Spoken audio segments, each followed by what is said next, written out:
ìlú nítorí pé ó ti gbé ní Eastern European countries rí kó tó di kó tún darí wá sí Wales tó ń gbé lọ́wọ́lọ́wọ́. Ó mọ̀ nípa ìjàngbara torí mo rántí nígbà tá a bẹ̀rẹ̀ movement yìí gbàrà ní 2019 ni mo ti connect pẹ̀lú Káyọ̀dé Mọ̀lá. Mo wá rí pé ẹni tí ó mọ̀ye tó mọ value nípa pé ìran rẹ̀ ó gbọ́dọ̀ dúró. Ẹlòmíì tẹ́ ní ó ní jùlọ ní ìmọ̀ ní owó bọ̀ wọ́n ń dúró sẹ́yìn wọ́n wá ẹni tó máa ṣe èyí tí gbogbo wa tó yẹ ká fira wa síwájú pa fẹ́ ṣe. Pé ó ti wálé kò ń ṣe nǹkan, kò ń ṣe méjì, kò ń ṣe mẹ́ta lórí ìrìn àjò yìí náà ni. Kò sí nǹkan kan tó gbé wálé ju pé lórí ìrìn àjò Yorùbá nation tí a jọ gbé dání. Mo kí ẹ Káyọ̀dé Mọ̀lá. Mo wá lọ bẹ́ẹ̀ mo kí George Akínọlá.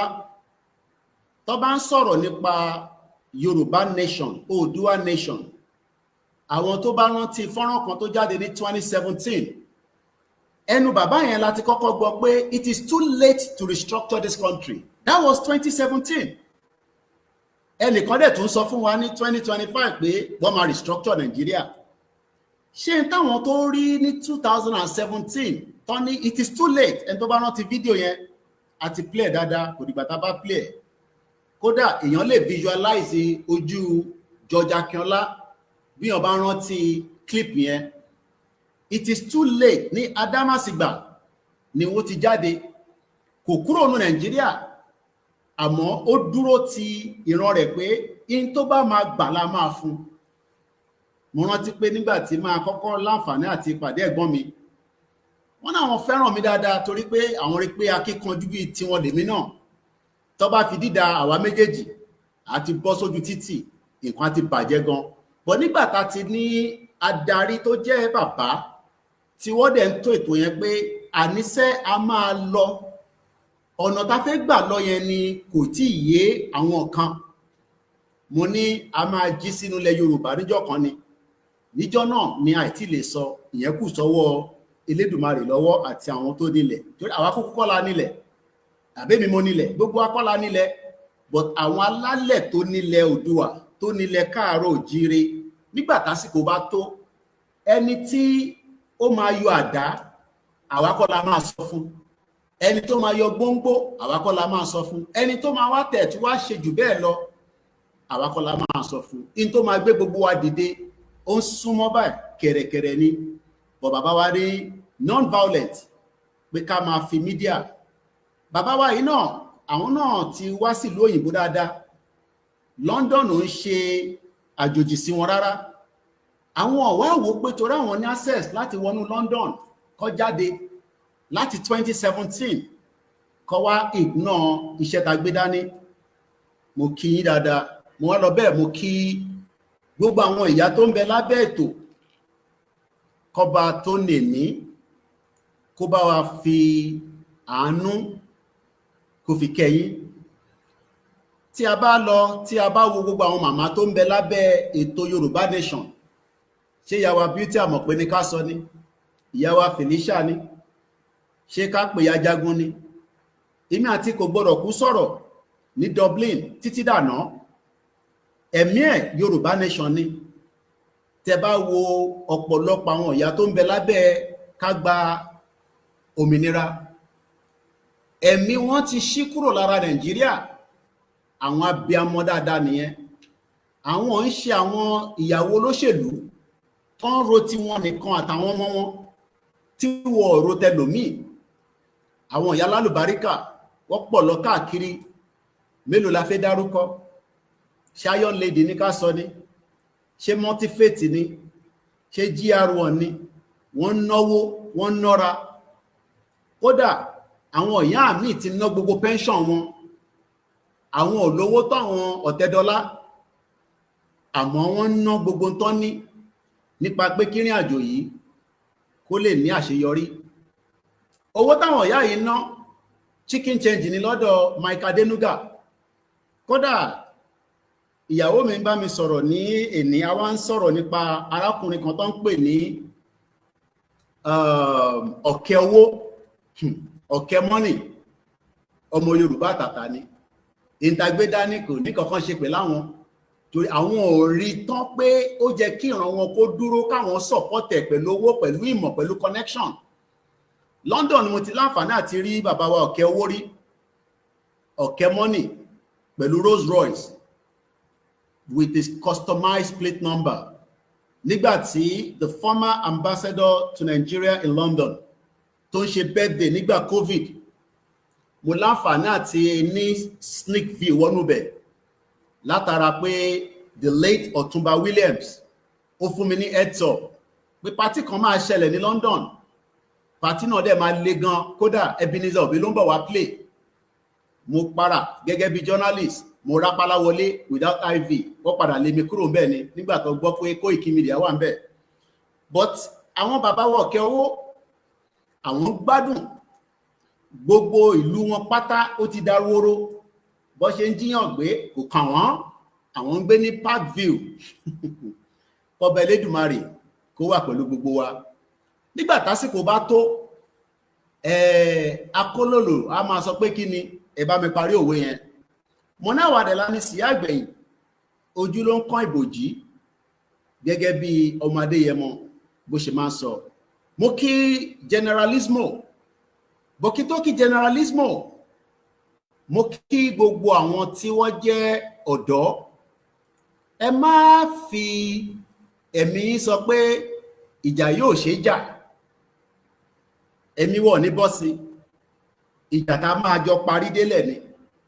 Mo sì máa padà sí 24 years ago in tó ṣẹlẹ̀ ní ibìkan ní Amẹ́ríkà tó di in tó ń pè ní anniversary 9/11.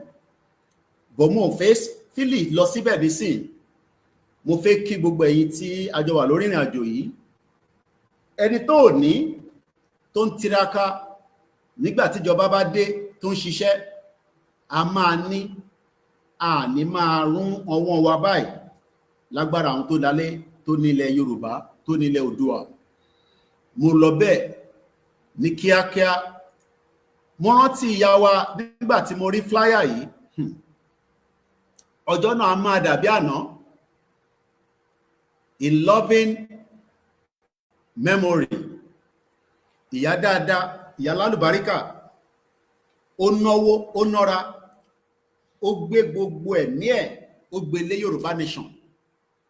But kí ló kan lọ́hùn? Àwọn kan tẹ rò páwọn làwọn ní ẹ̀mí wọn. Wọ́n ti gbàgbé pé ẹ̀mí tó ń mí tó ń lọ sókè. Àsàrà ìlú bí àṣà àwọn Mùsùlùmí, àsàrà ìlú tó fẹ́ gbà òun náà lúgàn wò wọ́n báyìí. Àwọn alálẹ̀ tó fẹ́ jagbà in tó máa gba ẹ̀mí yẹn lóríṣiríṣi ọ̀nà ń wò. Bá dúpẹ́ pé ìyá ikú dáadáa bí àwọn tó ti lọ náà bẹ́ẹ̀. Bàbá wa Alékúrodò kò jẹ́ tí pòṣù kan. Ìrìn àjò kan la tó fẹ́ bẹ̀rẹ̀ látijọ́ Saturday yìí. Tó bá jẹ́ pé bàbá náà wà láyé, mo mọ̀ pé gbogbo àwọn Ìbẹ̀jú Lẹ́kí Ẹ̀pẹ́ àwọn ò nídìí pé wọ́n ṣe máa sọ fún wọn, àwọn máa ń gba bọ́ọ̀sì ni, wọ́n gba bọ́ọ̀sì méjì, kò sẹ́ni tó ń fún wọn lówó nínú kòsíkòsí Nàìjíríà yìí. Olúkálukú ṣà ń jọpọ̀n, wọ́n ń jọpọ̀n. Wàá ti lọ dúró de olóyè ní Ìsẹ́yìn níbi tá tún lọ níjọ́ Saturday. Ní Ìbàràpá ni bàbá wa Alékúodò. Mo rántí gbà tá ríra, àṣé gbà tá máa ríra gbẹ̀yìn nìyẹn. A hug, a ya picture. Ìgbà tá dé Èkìtì, mo ṣe interview fún Ẹ̀pẹ́ àti Ìbẹ̀jú Lẹ́kí. Ẹ̀mí ẹ̀ wá sọ fún mi ká tó parí interview yẹn pé interview bàbá wa Alékúodò, àṣé interview tá máa gbà lẹ́nu wọn gbẹ̀yìn nìyẹn kó tó di pọ́ lọ́jọ́ dé. Ìwọ wá rò pé ìwọ ló perfect, ìwọ ló gbọ́yìnbó jù, ìwọ ló ní followership jù. Nígbà tí ìran ẹ̀ sọ pé àwọn need service ẹ pé kó dá sí, kò bá jẹ́ nǹkan kan ló máa fi dá sí ni. Ẹlòmíì tẹ̀ ní tóun ò bá tẹ̀ rówó nínú ẹ̀, òun ò ní bá wọn dá sí. Mo wá lọ bẹ́ẹ̀, mo kí ìdílé ìyá wa Lady Evangelist Janet Fashakin. Nígbà tí mo ń wo flyer yìí lánàá, mo ń sọ fún àwọn tíìmù wa, mo ní so ìyá yìí náà ti ń lọ bẹ́ẹ̀ náà nìyẹn, ọdún kan ti lọ, kábíyèsí Elédùmarè. Ìyá wa Janet Fashakin tó bá pè mí báyìí pẹ̀lú respect àtọ̀wọ̀, bàbá Koiki mo ní kí n béèrè lọ́wọ́ màá ní èmi kọ́ lẹ́ẹ̀kẹ́ béèrè lọ́wọ́ ẹ̀ ilé ẹ̀kẹ́ mọ ọmọ mi màá ní ẹ̀yin ni bàbá wa ẹ̀yin lẹ́ẹ̀kẹ́ mọ àṣeyà yìí náà ń dágbére lọ díẹ̀díẹ̀ ó náwó nára ọlọ́lọ́mọ ẹ tó ná ní thousand ẹlòmíì tó tẹ̀ ẹ̀ ná ṣe ń gbá ó ń béèrè lọ́wọ́ wa pé báwo la ṣe náwó tàná kábíyèsí Elédùmarè ìyá tá à ní béèrè lọ́wọ́ ẹ̀ bá ṣe ń lọ sírìn àjò báyìí á máa já fún gbogbo àwọn èèyàn káàkiri á lọ mówó tí owó ibi iṣẹ́ as a legal lawyer lamẹ́ríkà á bẹ̀rẹ̀ sí sẹ́ndẹ̀ olúkálukú àwa náà máa ń gbà náà ẹ ọjọ́ 100,000 Koiki ẹ má bínú pó kéré tí mo gbọ́ pé ẹ tún lọ ìsẹ́yìn àwọn ní láti ṣe sọ fún ìyá wa Janet Fashakin kó tó fún wa lówó àṣeyà náà ó ń ṣe tiẹ̀ fọ́nà torí pé ó rí i pé ilẹ̀ Yorùbá ó gbọ́dọ̀ dá dúró tá a bá ń sọ̀rọ̀ oko etílé ìyá tó ní ká lọ máa dá máa ní òun wá in tó tóbi bó bá jẹ́ ẹ̀gbẹ́ inú yàrá ẹ máa gbóṣù síbẹ̀ torí ijọ́ kan máa dé ebi tó ń wọlé yìí ó máa wọlé ju bó ṣe yẹ lọ àṣeyà náà ń dágbére lọ díẹ̀díẹ̀ ẹlòmíà máa dá ọ̀la àní má dá àwọn ọmọ Koiki ẹ lóhun àti gbowó àwọn náà máa dá Nàìjíríà ro ẹ̀mí adé já níbi tó ti ń lọ káàkiri nígbà tí kò fi dá sí ẹlòmíì ní tó pọ̀ ó yúnra a máa yúnra ìtọ́ ẹ̀ kó fowó gidi lẹ̀ ìtọ́ ẹ̀ kó fi ìmọ̀ sílẹ̀ ìyá ẹ̀ fi gbogbo kan sílẹ̀ ó fi ìmọ̀ sílẹ̀ ẹgbẹ́ tó dá sílẹ̀ Ìgbòho dé àwa sì wà ní ẹgbẹ́ yẹn sì ń lọ dáadáa lórí WhatsApp group wọ́n ní níjọ́ Sunday long the 14th of September fẹ́yìn tẹ́ bá wà lamẹ́ríkà látago 10 ní CAC Citadel of Miracles and Prayer 102 to 22 Avenue Jamaica NY 14 bẹ́ẹ̀ bá láǹfààní àti wà ládùúgbò yẹn ẹ̀yin ẹ fi chọ́ọ̀chì tiyín sílẹ̀ ẹ̀yin sì wà láyé gbàtẹ́yìn ò tí kú níjọ́ Sunday yẹn tí kú kan dẹ̀ nípa gbogbo wa ẹ má náà ń lọ sí chọ́ọ̀chì tiyín ẹ bá wọn lọ jọ́sìn níbẹ̀ yìí tẹ́ wà lamẹ́ríkà kó pọ̀jù níta lè ṣe fún àwọn fámìlì wọn lélẹ̀ yìí wọ́n ní ká kúkú mówó wá bọ̀ ká lọ fi ṣèrántí ìyá yìí torí pé ìyá yìí fi gbogbo tó ní lọ fi bá wa ṣe Yorùbá nation but ọlọ́jọ́ ní òun ò ní jẹ́ kí wọ́n wà pẹ̀lú wa títí di wákàtí ohun àwa pé kí a máa rí àwa Janet Fashakin ní gbogbo ìgbà but Ọlọ́run ní òun lòun ní wá ìgbà tó bá wọ òun ló máa mú wa lọ ó lè sùn kó má jí ó lè sọ̀rọ̀ lánàá lè gbóhùn ẹ̀ lánàá in táwọn èèyàn máa sọ nìyẹn nígbà téèyàn bá kú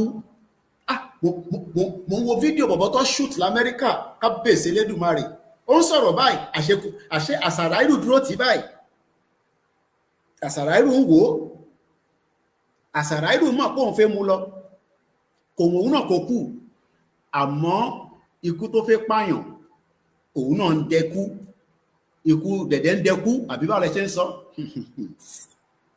mo wá rí ẹ̀jẹ̀ tó lọ ṣúù mo ní kábíyèsí Elédùmarè Amẹ́ríkà nìyẹn àwọn fìbọn ṣeré má bá wọn tó bá ti ń yọ̀bọ̀n máa tètè fìṣẹ́gbẹ̀ẹ́ kí ẹ̀yin tí ẹ bá wà ní ibi tí ìyá wa tí wọ́n ti fẹ́ ṣèjọ́sìn ẹ bá wọn débẹ̀ níjọ́ Sunday nítorí pé níjọ́ Sunday yẹn àwa máa ṣe wà nílùú gbogbo ọ̀nà Ìṣẹ́yìn lọ́hùn tá máa bá ètò bá ṣe fẹ́ gba freedom fólóyè lọ́wọ́ mo kí gbogbo àwọn mọ̀lẹ́bí náà ní kíákíá ká tẹ̀síwájú bí a ti ṣe ń kí àwọn tí wọ́n ti lọ náà wọ́n pọ̀ a lè máa dárúkọ wọn tán kọ́lọ́run fọ́run kẹ́ gbogbo wọn in tó wá lè jẹ́ kí wọ́n lè enjoy pé a parí iṣẹ́ yìí bí ìyá wa Janet Fashakin ṣe sọ kó tó jáde láyé mò ń wo àwọn catalogue of iṣẹ́ ta ti ṣe sẹ́yìn mo wá bá tìyá wa náà tó jẹ́ ìyàwó bàbá wa Professor Akintoye mo bá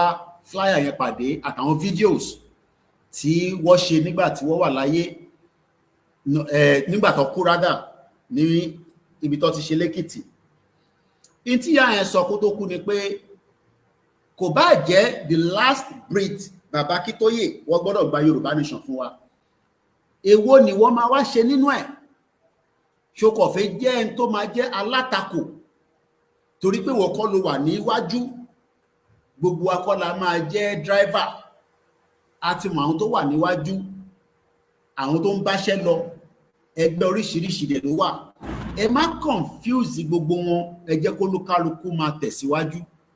So mo kí gbogbo àwọn tó ti ṣaláìsí lórí ìrìn àjò yìí, k'Ọlọ́run kó fọ̀run kẹ́ wọn. Ìwọ tó bí ní 2001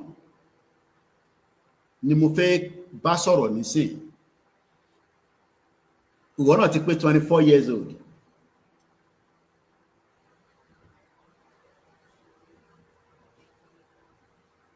Ní 24 years of your life,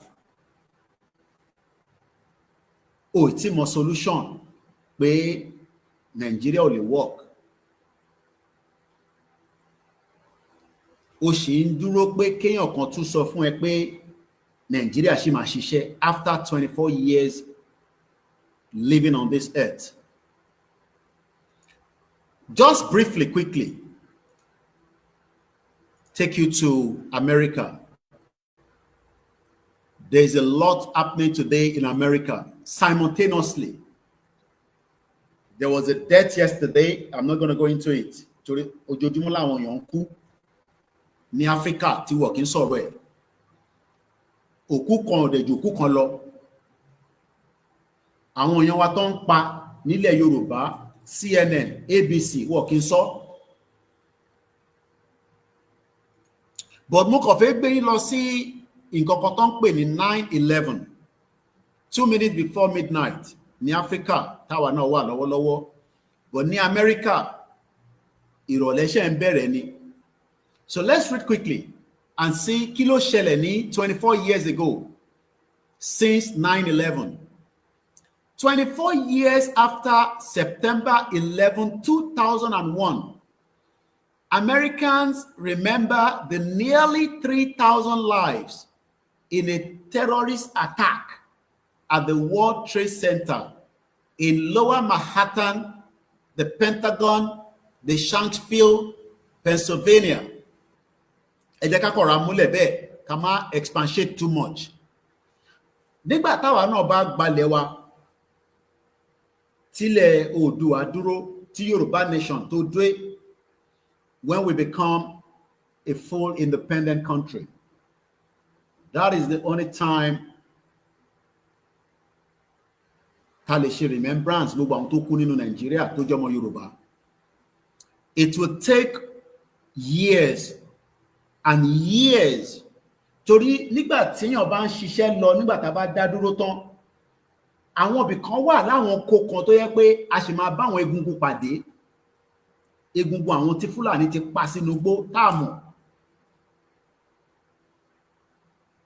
A ní play video lórí platform wa àti sọ. Fídíò kan tó fi ránṣẹ́ sí mi nírọ̀lẹ́ yìí, arákùnrin yẹn ń ṣàlàyé after tó san 10 million. Tó bá jẹ́ ilé iṣẹ́ mi ni mo ní I need 10 million naira. Ẹ jọ̀ọ́ ẹ bá wa raise 10 million. A fẹ́ ra bus tó máa gbé àwọn staff wa káàkiri. Ìsẹ́yìn la tún lọ ní látijọ́ Saturday. Àìtí mọ ọjọ́ mélòó la máa lò bá ṣe ń jáde lọ. Àwọn tíìmù à ń travel lọ́la, kò sí mọ́tò pé a ní mọ́tò tiwa.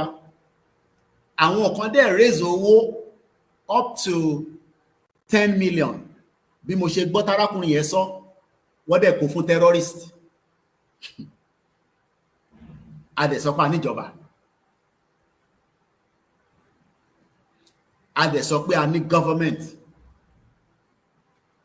both local, state, federal, senate, títí kan presidency. So that means pé a ti wá use mọ́ tí Fúlàní bá ti jí wa gbé, ká raise owó ká kó fún wọn. Ǹjẹ́ yìí mọ tán fowó yẹn ṣe?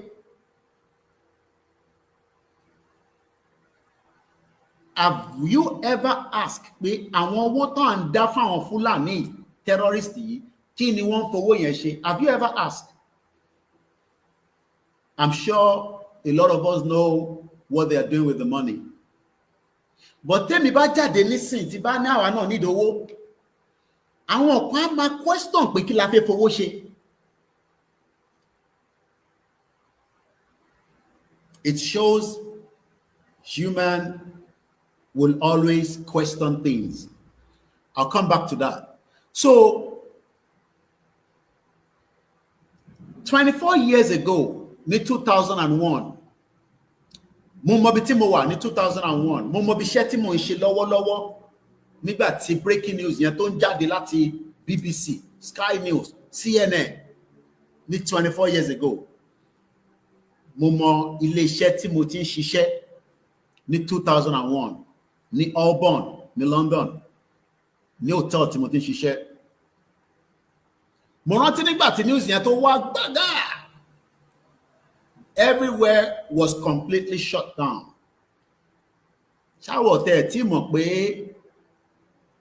ìtarí nígbà yẹn tó ń pè ní terrorist attack, àṣé ó ṣe ń bọ̀ ní Nàìjíríà, ó ń súnmọ́ bọ̀ kẹ̀rẹ̀kẹ̀rẹ̀. How many people can ever think that in 2001, tó bá sọ fún wa pé Fulani máa invade wa, because we have already been invaded, and tó bá sọ pé àìtí wa invaded, á jẹ́ pé nìyẹn ẹ̀kọ́ ń tanra yín ni. As I speak today, what he invade gbogbo ilẹ̀ wa, okay? But tó bá sọ fún ẹ̀yin ní 2001, ìwọ tó bí ní 2001, nǹkan ò lè mọ̀ because ìkókó ni ẹ́, okay? But 24 years after, tí mọ̀ pé a ti wà invaded by terrorists. America wants celebrate 24 years of terrorist attack tó wá ká wọn mọ́. Bí wọ́n prepare fún dáadáa ni o, bí wọ́n prepare fún o. But imagine America in 2001 that is well developed, that has the capability, because by 2001, Pentagon operates, wọ́n ní FBI, wọ́n ní Homeland Security, wọ́n ní gbogbo nǹkan. They have everything that you can think of as humans. Gbogbo nǹkan pátá ní America ní. Gbogbo ẹni tẹ́ ti wọlé, mo máa kí yín dáadáa. Ẹ jẹ́ kí n wọnú ètò yẹn, kí n jẹ́ kí ètò yẹn kó wọnú ibì kan dáadáa ká tó kí yín. Ó dà pé àwọn èèyàn gbọ́ mi dáadáa. Mo ní as at 2001, America have everything you can think of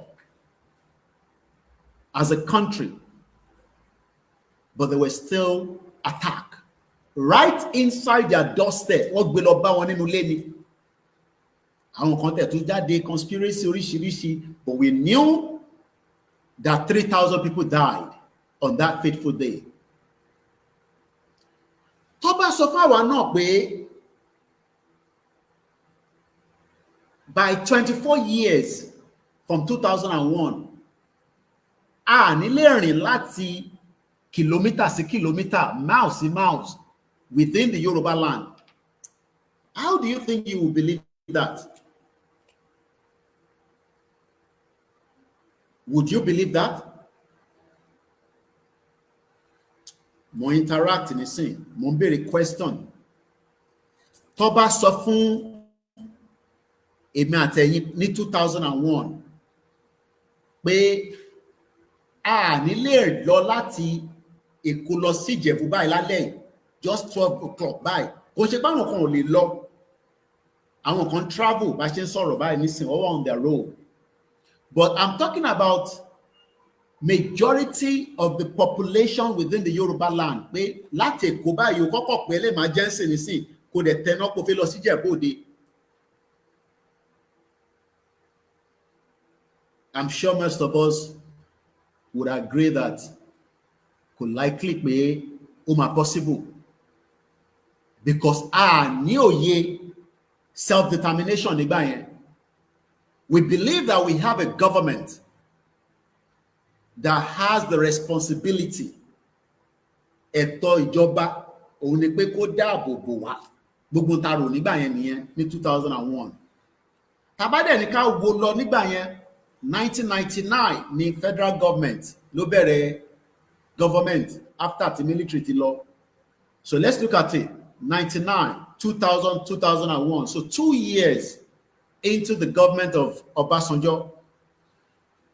Now, Let's now fast forward 24 years after Obasanjo government. Do you think that President Bola Ahmed Tinubu is capable to stop terrorist attack going into another 10 years? After tó bá ti lọ, kó prepare gbogbo tó fẹ́ ṣe, so that in another 10 years, èmi àti yín á lè gbégbé àlàáfíà, a lè travel within any part of Nigeria without getting worried that we will be attacked. Ṣé ó possible that this government of President Bola Ahmed Tinubu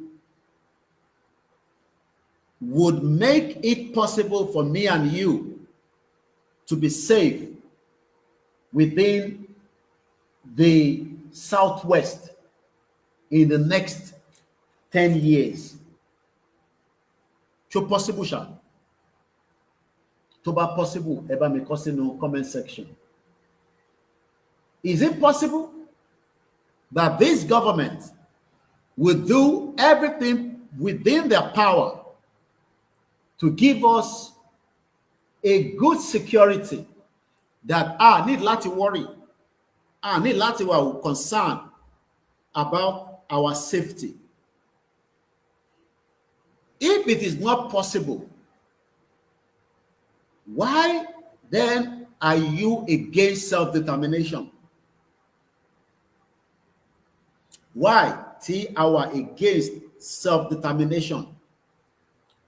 Ṣé nítorí pé I understand the meaning of self-determination?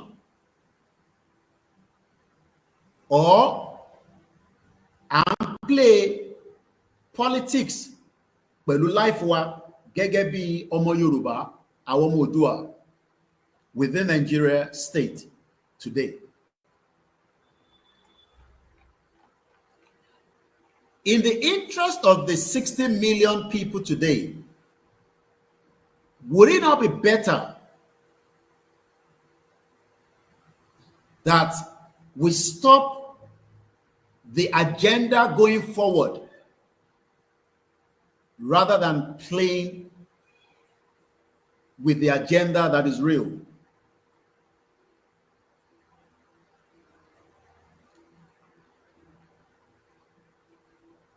We are now on the 12th of September, Atibosi, a new day. I will take it again. Events unfolded in 2001 in America, talking when 9/11. That's about 24 years ago. Atiwa in 2005. I don't want to make it another 24 years. I just want to keep it within the next 10 years. Taba add 10 years from now. Let's add it together. Chikashe, all we need to do is Taba add the hour in 2025. Taba add the 5 more, 25 or the 30. By 2035, can we guarantee a security across Yoruba land? Is it possible that 10 years from now, we can have a good safety net that we are concerned and worried about the insecurity in Nigeria? And that means also the southwest part of Nigeria. If that is not going to be possible, nígbà tó jẹ́ pé ní 2001, maybe some people foresee it that there will be invasion of Fulani into Yoruba land in 2001, but I never thought of it. Maybe because I was busy with my other life, just as many of you are busy now. While the clarion call is made on a daily basis, day and night, we are making what they call a clarion call. But some are busy with many things happening within their lives. Just like I was busy in 2001. Mo wá pound sterling. I was trying to make money. Mo ń ṣiṣẹ́. I was making money on a monthly basis. Whatever the pay package I was getting, it was still an income.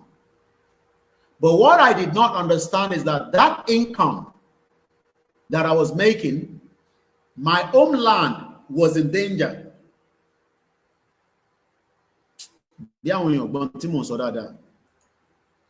Just like many of us today, and sáré bá ṣe fẹ́ jẹ, bá ṣe fẹ́ mu, and sáré, we're running up and down, trying to survive, which is normal because you have to survive in this world. But while we are trying to survive, whether over in Nigeria or outside Nigeria, there are now some people that are invading our land, our own territorial ground, but we are not looking into it. Even though there is now more adequate information compared to 2001. Momobiti social media space one in 2001. And I know where it is now, 24 years after. Because 24 years ago, we were not as connected like this. Not that we were not connected, but not as big as this. Because I'm on platform, to make it easy. There was no WhatsApp in 2001. Was WhatsApp? We were using more of a text message. Send text message, Molini. Because I remember to my phone, long, they give you a bundle of text message and a bit of data and a bit of internet. Why then are you against the self-determination? No, key reason that you say we're against it. What is the reason? Why are you upset? Why are you part of those that are upset? Nigeria. Oh, we're together. Is that going to be possible? So possible pé gbogbo àwa tá wà nínú Nigeria, tá wà ní Southwest, ẹnu gbogbo wa máa kò ká tó gba country wa. So possible? Is that likely? Ṣé you rò pé máa possible pé gbogbo wa pátá 60 million plus a máa jọ agree pé ká jọ kúrò ní Nigeria? Even though majority of us can see the danger within us. The danger in 2001 might not be as visible. But in 2025 today, 24 years after, we are seeing live updates of atrocity committed by Fulanis within the Southwest. And people are still against self-determination. That for me, I'm trying to figure out, ìtorí pé bá ṣe presented, ìtorí pé like in your con.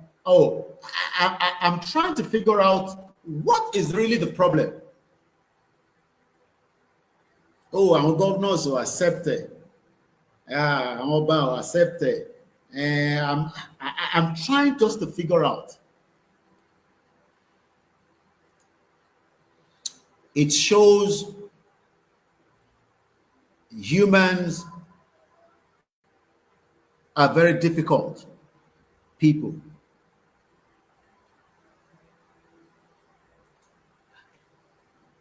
Àwọn tó wá gbé dání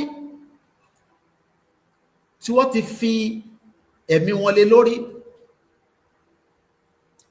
We have now decided àwọn yẹn ló wá jẹ́ enemy yín. We have never had access to the government. Débi pé àbá ní nígbà tá wà nínú government Yorùbá nation o, ìgbà yẹn ni kùmíṣẹ́ wa yọ o, ìgbà yẹn mo lọ ra mọ́tò o, ìgbà yẹn mo decide pé mo fẹ́ kọ́lé o, mo máa fẹ́yàwó sí o, mo máa bímọ sí o. Why is it that our people would never agree that 24 years ago, we never saw it like this? But now that we are able to see it, why are you still against it? Oh, because Oshife Koko settle down. Koto rántí pé agree power of them money in 2001. But we heard about a terrorist attack that took place somewhere in America. So that means pé kò ń ṣe ní terrorist tí ń attack ìlú. And Nigeria will not be the last country. Whether ìlú kan ló wá instigate wọnú Africa o, ìlú kankan ni o, whatever the agenda is, that agenda has become visible. And it is working for them, while it is not working for our people, because our people are becoming the scapegoat within the Nigeria.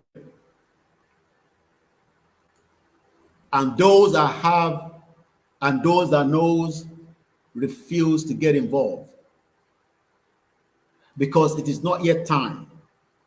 Mo article kan baba ni, it was because of my nationality he lost an IT job of $250,000. I looked at the name, is a Yoruba man. I don't know whether he's in support of a dissolution of Nigeria. But his nationality has now had impact on a job that it could have become $250,000 a year. Just like even those of us that are British citizen, Canadian citizen, living in Australia, Japan, wherever you are in Belgium, Spain, Italy, whether you have a resident permit, whether you have a visa, or whether you are in Nigeria, we are already one way or the other affected by being a nationality of a country that doesn't have a value for us. Yet, we are still against Yoruba people from exiting that same union, because we are putting too much sentiment into it. Rather than us confront our fear once and for all, rather than us confront the fear, in tó ń bà wá lẹ́rù yẹn ká confront ẹ̀ tán délẹ̀ together, so that it will make the burden easy for every one of us. Yet, àwọn kan fẹ́ yẹ káwọn kan lọ confront ẹ̀ tó mi ọbẹ̀ yẹn bá wá jiná. Because if you think that people are not seeing what we are doing, they're seeing it. But àwọn jókòó sí background with their own money, with their own expertise, with their own knowledge. But wọ́n fẹ́ káwọn kan lọ fi wàhálà yẹn ná tó bá ti wá rí gbà, then we can, which is normal thing, because not everybody will fight for us to get this freedom. But one thing I am rest assured is that for those of us that believe and accept our faith in this movement, we must never doubt it. Even if it means that coffee, you must never doubt it, and you must stick to it, no matter what the condition might be. In Tongpe, you will be remembered as America remembers their heroes that died. Many people died. Whereas àwọn kan fi ẹ̀mí wọn sílẹ̀ ní 2001, especially the fire brigade and the police, they knew that the building that they were going into was likely catastrophic, as at the time maybe they might think that the building will hold, but there was fire all over the place, burning at the very high speed. Yet fireman tí ó débẹ̀ ó dẹ̀ tún lọ sókè pèsè òun fẹ́ lọ rescue àwọn èèyàn. So what we are doing, àwa tí a súnmọ́ movement yìí, with our blood, with our spirit, even ẹ̀yin tí ẹ náwó, because ẹlòmíì máa máa pa ẹgbà tá a rí lórí program kí la fẹ́ fún lówó fún, onígbà tó bá ṣe program la máa fún lówó, àgbà tá a gbóhùn ẹ̀ kí la fẹ́ support wọn fún. Not that people don't want to do it, but it's like some people expect that they have to be compelled. I got my bell continuously to get this movement to where it needs to go to. And I remember throughout the few days I was off doing my other things because I have my own family to also look after. And which is a fact. I have children, I have wives. I gotta look after them. Even if it's nothing more than kinte maba won sọ̀rọ̀. Tí bá tẹ́ rówó fún wọn. But one thing I realized that the people that have the bigger share in Nigeria, tó jẹ́ ọmọ Yorùbá, àwọn ló ní nǹkan láti lose, àwọn ní nǹkan láti lose. I don't think some of them understand that. Kí ni tálákà mi fẹ́ lose nísìn? I have nothing to lose, but we have more to gain. And I hope that many people will get to understand this message before it is too late. Because nobody's coming to save you.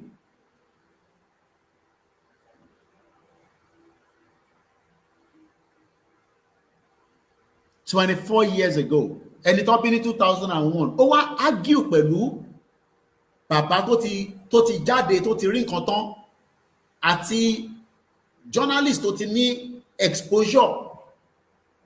Ó argue blindly because of whatever reasons that they disagree with the self-determination, which is an inalienable right that is completely different from the corrupt country called Nigeria today. Ìlú tí kò lè ní any value even as you're going into your death. Tí kú máa máa pa ẹ́ lọ báyìí, Nigeria ò ní value kankan tó fi fún ẹ. Nigeria would rather allow you to die than rescue you. We know that based on the fact that gbogbo àwọn tí wọ́n ti kidnap, government ò lè know mọ bó ṣe fẹ́ rescue wọn. But a government that doesn't give a toss about you, that doesn't care about you, you're likely to die in between while you are surviving or you are not surviving.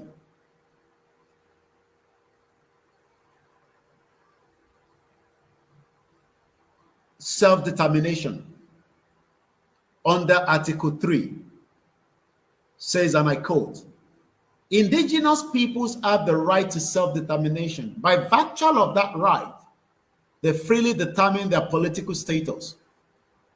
Àwọn ọmọ Yorùbá ṣì rò pé political status tó ń ṣe lọ́wọ́lọ́wọ́ ní sì ti gbẹ̀gìrì àtomi ọbẹ̀ tó lẹ́ran àtẹja nínú will take them somewhere in Nigeria. From their local government to their state to their representatives that cannot be accountable for anything more than the fact that they are only accountable to themselves and their cycle.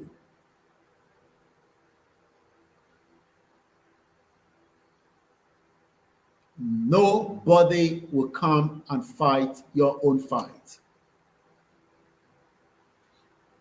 We're not asking anybody to go out and fight, but we are always saying, if there is going to be no peace, we must prepare for war. Ìlú tó bá ti sọ pé wọn ò fẹ́ peace, ó gbọ́dọ̀ gbáradì fógun.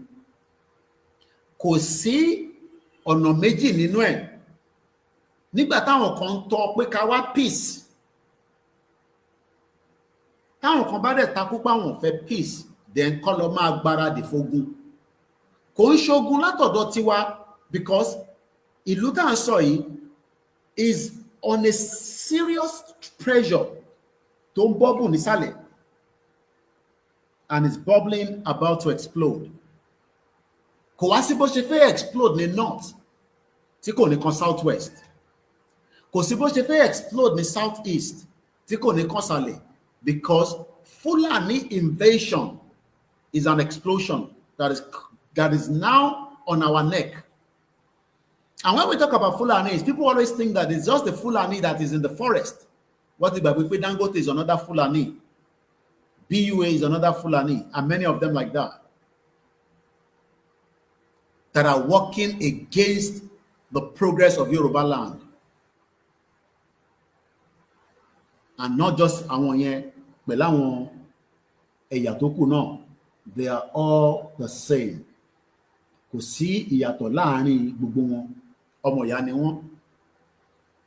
An agenda táwọn ní is real. Why táwọn play pẹ̀lú agenda Nigerian politics? Because Yoruba play pẹ̀lú Nigerian politics tí kò lè ṣiṣẹ́ fún wa. Whether it is the policy, it kò lè work. Because policy tó ń ṣe, policy gbogbo Nigeria ni, àwọn ẹ̀yà tí òkè náà wọ́n dey agree pẹ̀lú policy yẹn. You're not going to get a state police. You can be deceived. But ẹ máa gba state police. Ọkọ̀ fífi yẹn ṣe campaign fún yín ni. Ẹ lè ever ní. I'm talking about a portable drinking water. Never until we have our own country. Do you think that you need thousands of years before things are done? No. All you need is a country that is ready, that has the vision.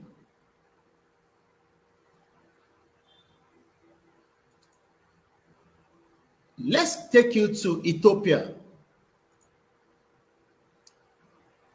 a country that has done something fantastic that is now in the news around the world. Ìlú wo ló ń pè bẹ́ẹ̀?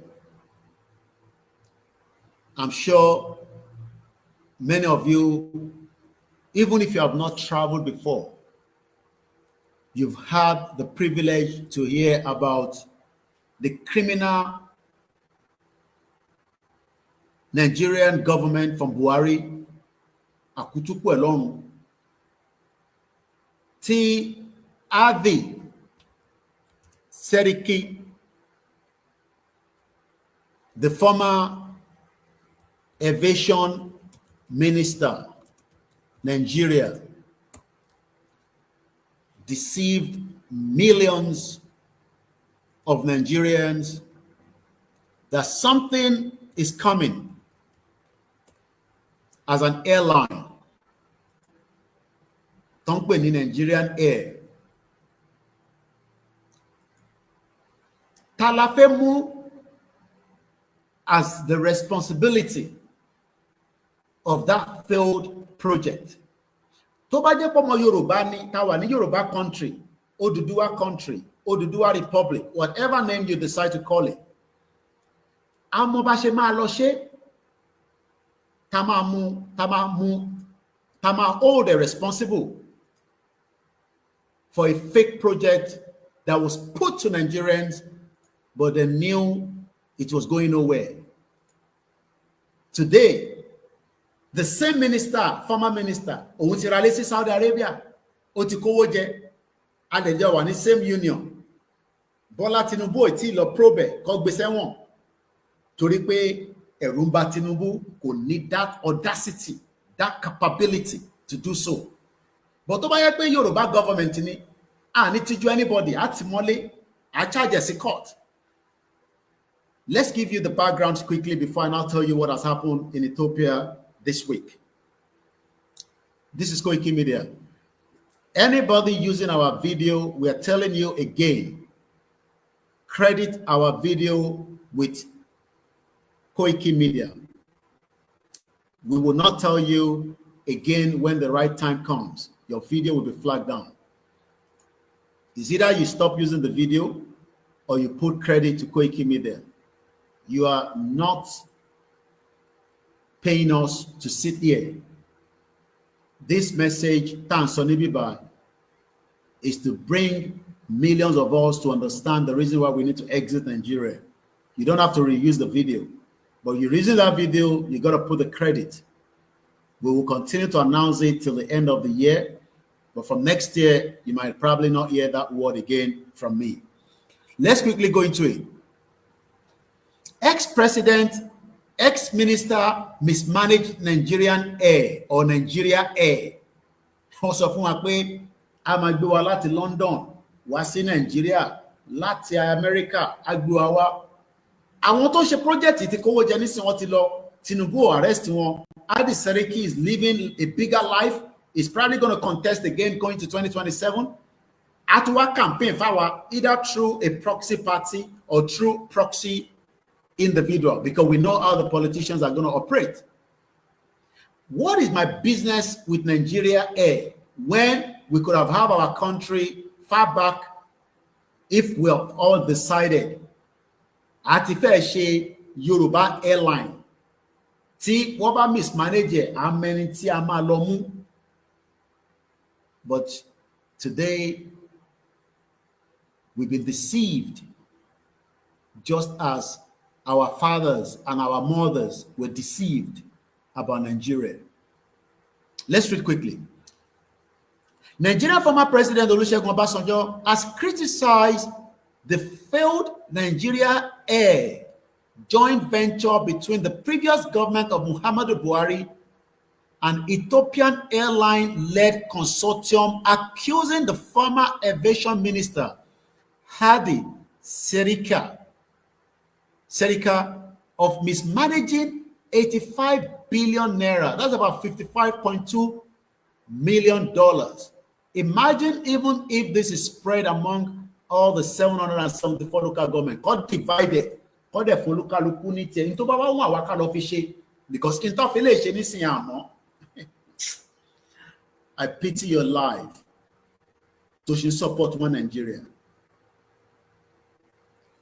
I don't pity my life because I am still not comfortable, but I'm better off.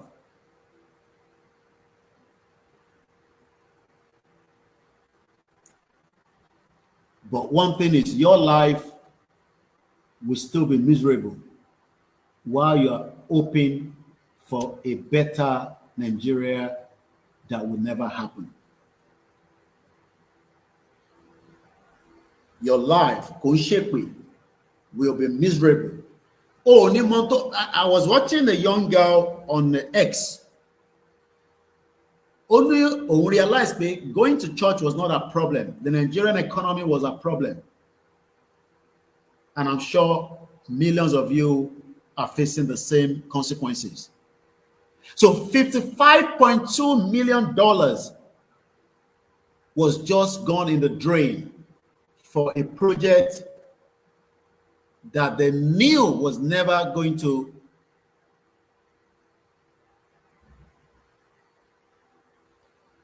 Mumbo. I'm not even showing you the right thing entirely. Am I being? All right, let's do it this way. Sorry.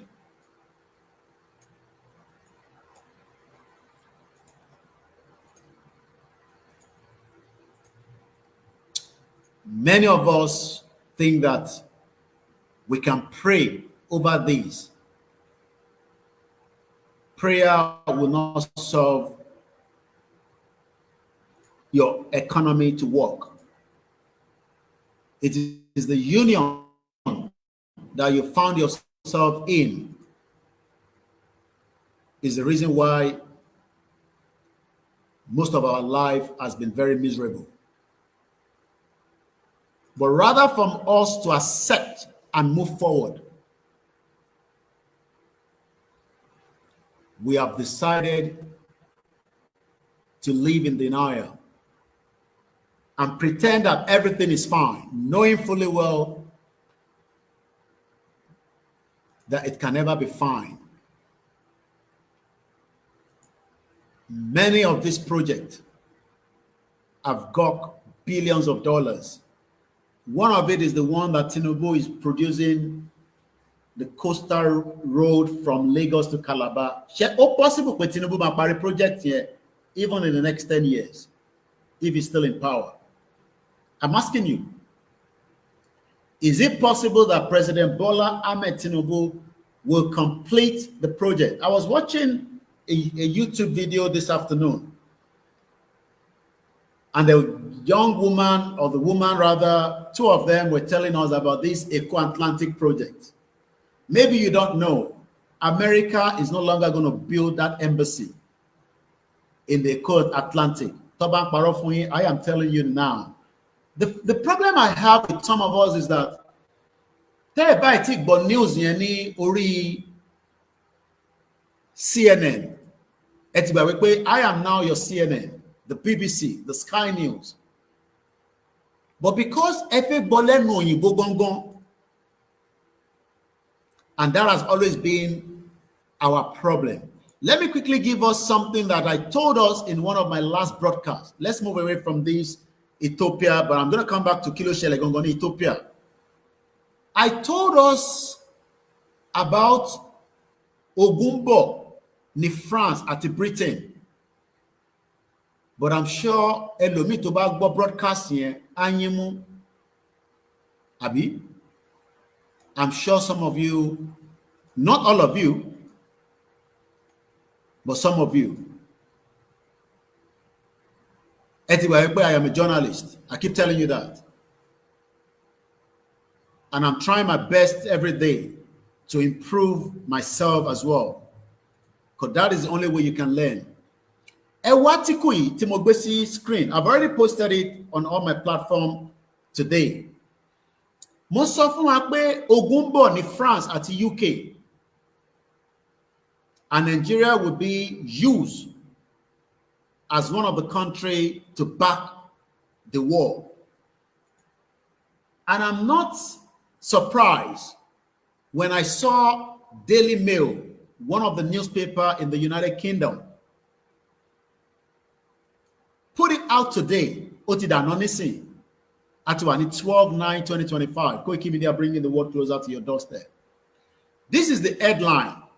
France order hospital to be ready for war. But key hospital law ma gbara di fogun.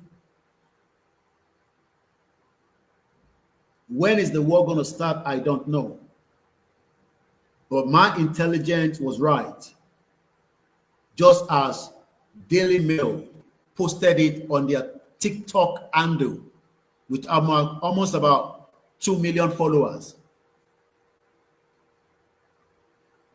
But I understand anything in Nigeria, you can see why Nigeria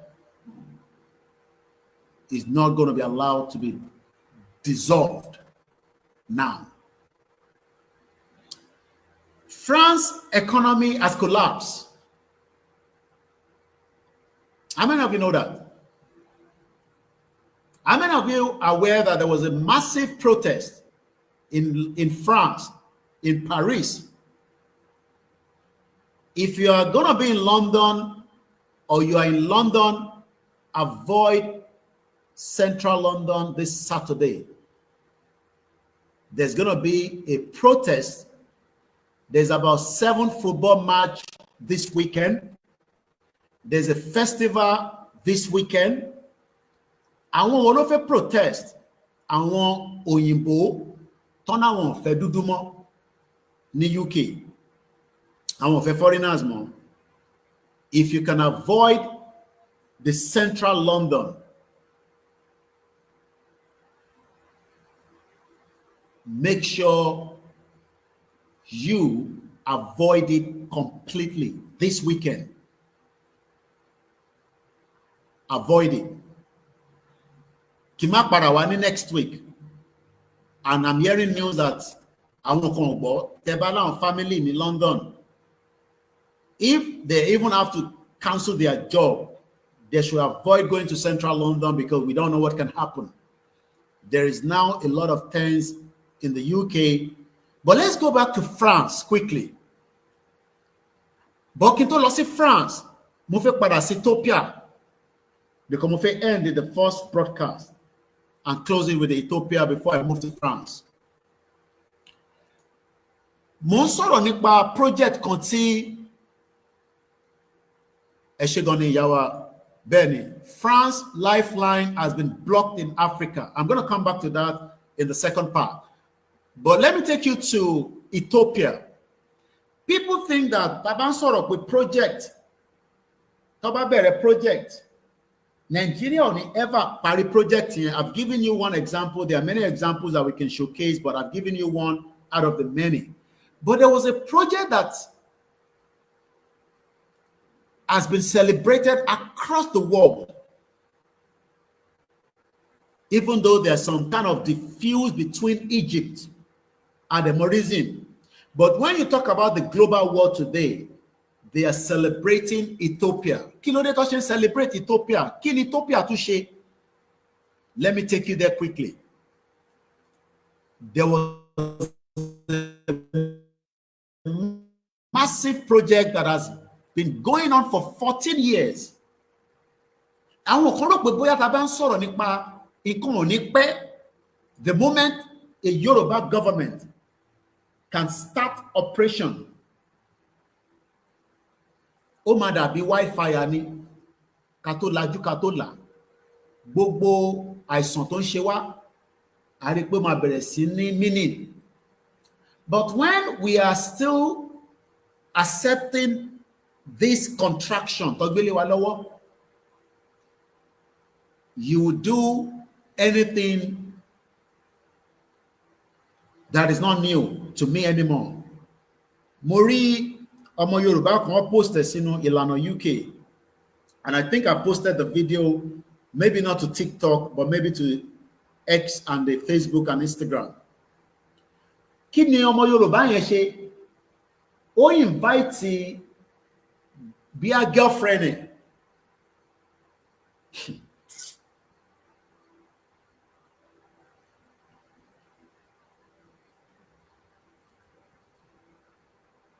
That is what they've turned us to. Ó pọ̀ ọmọ yẹn wá, ó spike ọtí ẹ̀, ó dẹ̀ pa, ó wá yọ àwọn kankan kúrò lára ẹ̀. Wọ́n wá non transport ẹ̀ padà lọ sí bí Ìbàdàn, something like that, somewhere that area, I believe is Ìbàdàn. How many people saw that video? I'm sure some of you saw the video. About the video, about me to see comment section, so that come out pay me the video yet, just to buttress it. If anybody see the video, just please indicate in the comment section. How many people saw that video? Ele case Fulani. This is a ritual killing. Oh no. Ọmọ Yorùbá ẹgbẹ́ ó fẹ́ fi ṣògùn owó. Ṣé mọ̀ pé tó bá pẹ̀rù arákùnrin yẹn, ìjọba ń fún ní benefit ní every week. The fact that pé tí kò bá níṣẹ́ àti fún nílé tó ń gbé, a fún lóúnjẹ, ó dẹ̀ tí wọ́n lọ sí job center, kò wá ní any education, kò matter, a ní kó lọ ṣe training, bí a kó lọ kọ́ bó ṣe ń ṣe carpenter, plumber, this and that. Government has sanwó fún wa tó bá ń ṣiṣẹ́ yẹn. Government ní àwọn ibi iṣẹ́ tó máa ń gbà àwọn èèyàn bẹ́ẹ̀ ní ìlú òyìnbó. Government ló máa ń subsidize àwọn yẹn, wọ́n ti ní scheme tó máa ń ṣe. But rather than that,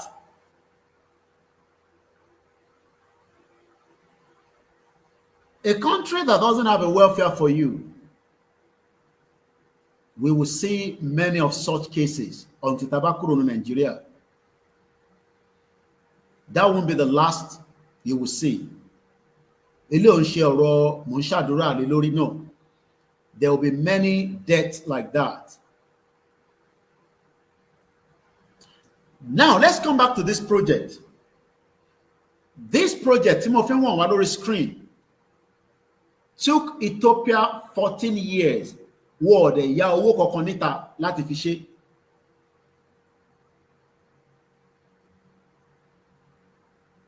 wọ́n yá owó kankan lọ́wọ́ World Bank, lọ́wọ́ Arab country, lọ́wọ́ Chinese.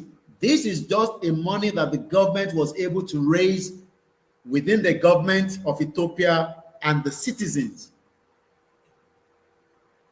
What is the project? It is called the Mega Dam.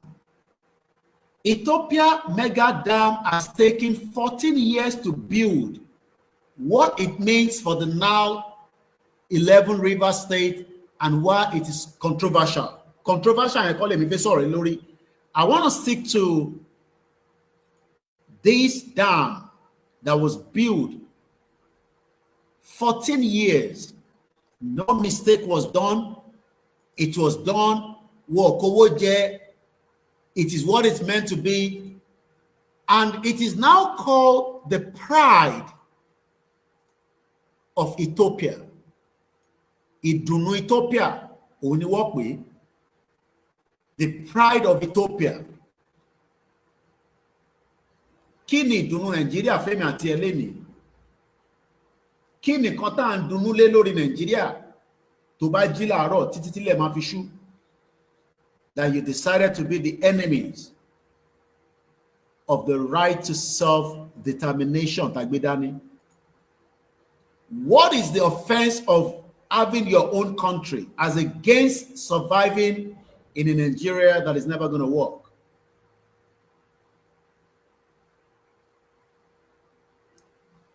Nigeria was designed from the day one to fail,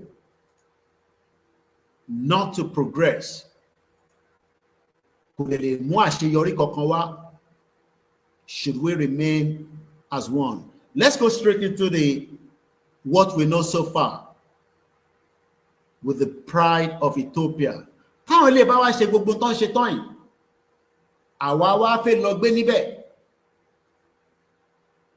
Most of us are using their airline. I've used their airline many times to travel.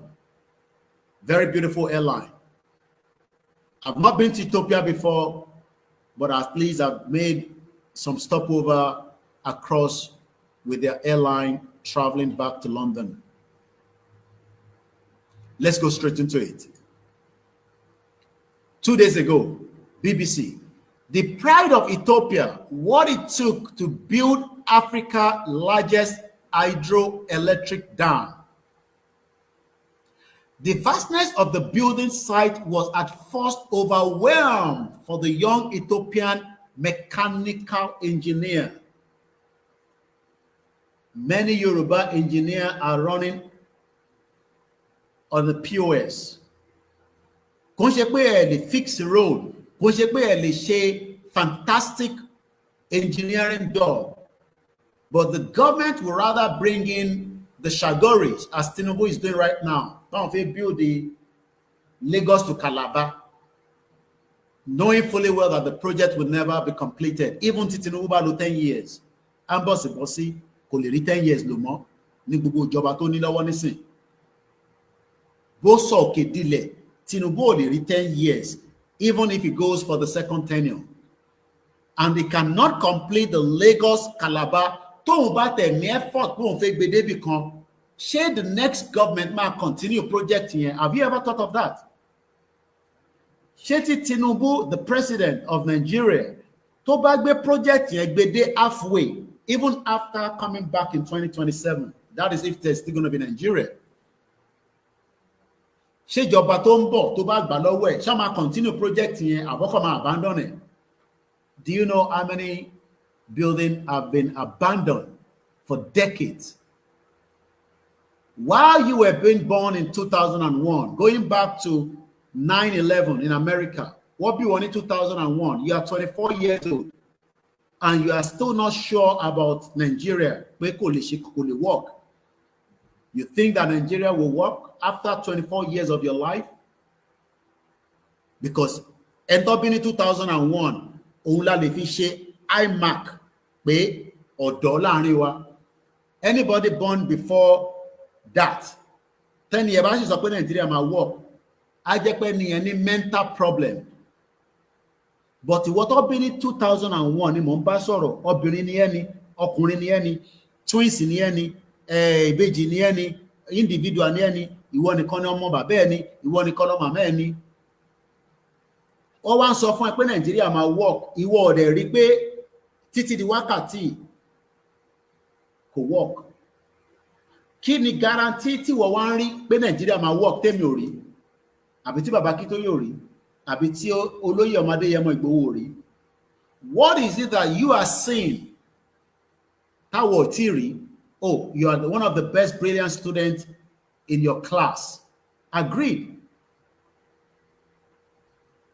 Ìwọ ló mọ̀ tán. Agreed. But kí ni nǹkan tó rí gangan? Let's go through this.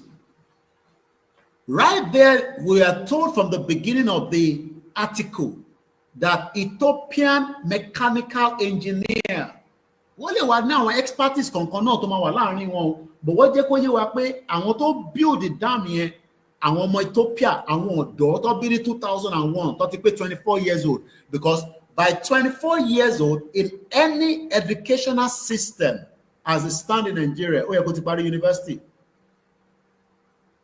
That's fẹ́ tó fi lọ sí university, kò ṣe compulsory.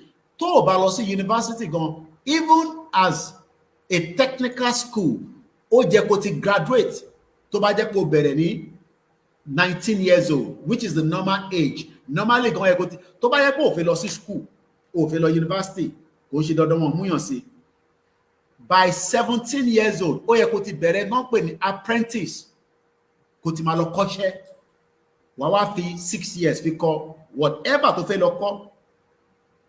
17, 18, 19, 20, 21, 22, 23, 24, 7 years o lè ṣe doctor gan sef.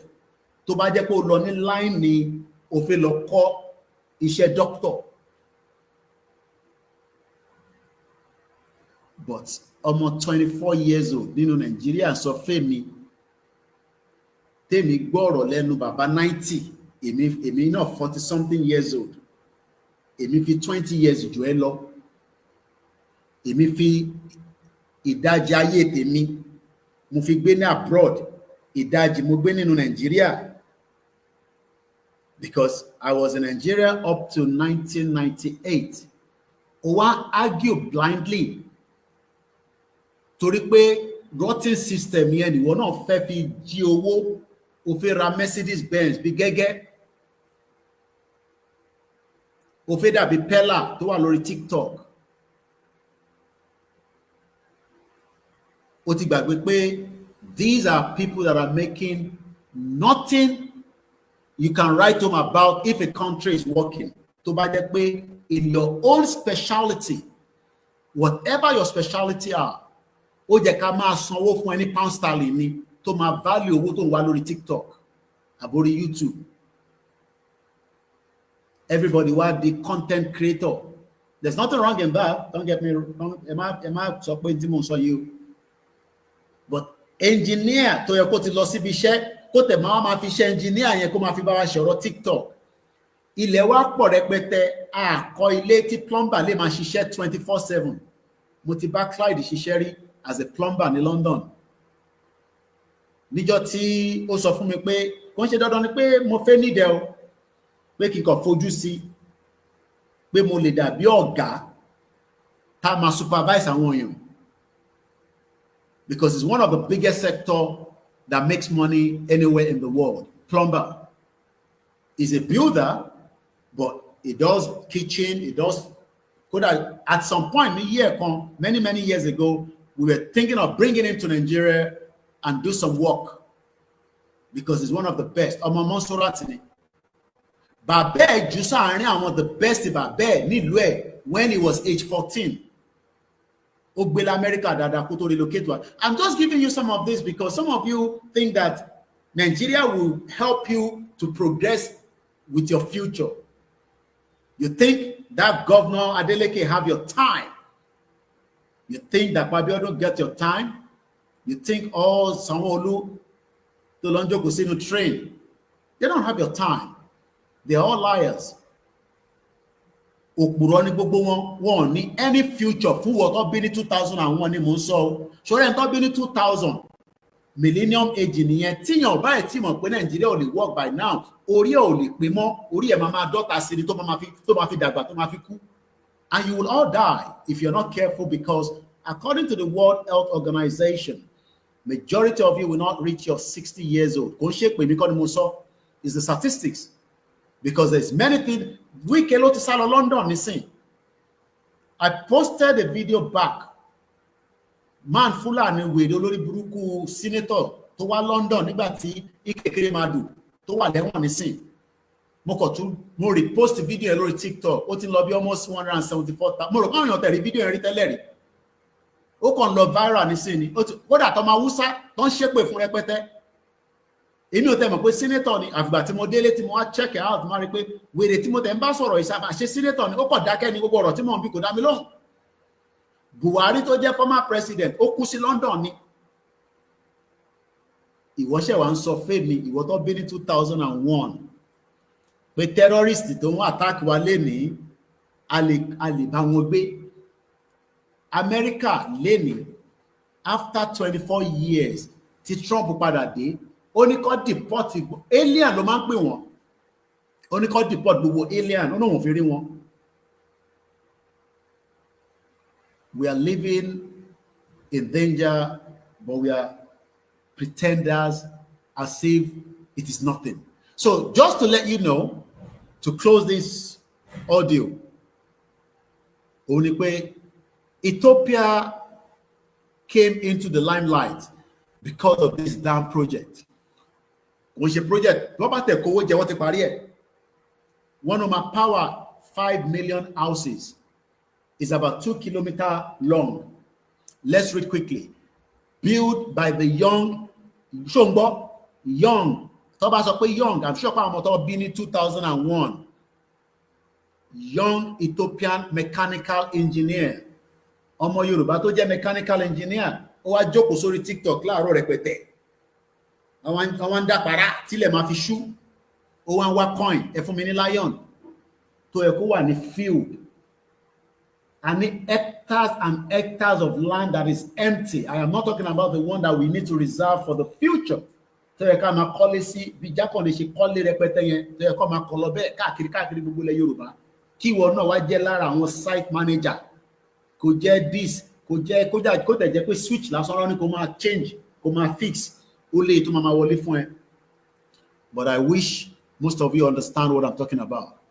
Hundreds were already digging the foundation in a tough conditions. Òròpé movement òròpé Yorùbá nation kọ́ máa dé gbìrì àti gba country wa ẹ máa jó ẹ máa yọ̀ bí àwọn wèrè ṣe sọ fún yín. You think that you're not going to work for it? You think it's going to come for free? So sọ fún yín pé Britain fẹ́ yẹ kó lọ, America fẹ́ yẹ kó lọ. All these countries, especially France, like I told you, bí àṣàyà wa ṣe sọ lẹ́ẹ̀kan. Bẹ́ẹ̀ni, this Saturday, avoid central London. Gbogbo ẹ̀yin tẹ́ bá wà London, I'm going to say it to my children as well, my wife. Gbogbo ẹ̀yin tẹ́ bá ń gbọ́ broadcast yìí, please tell somebody, do not go to central London this weekend.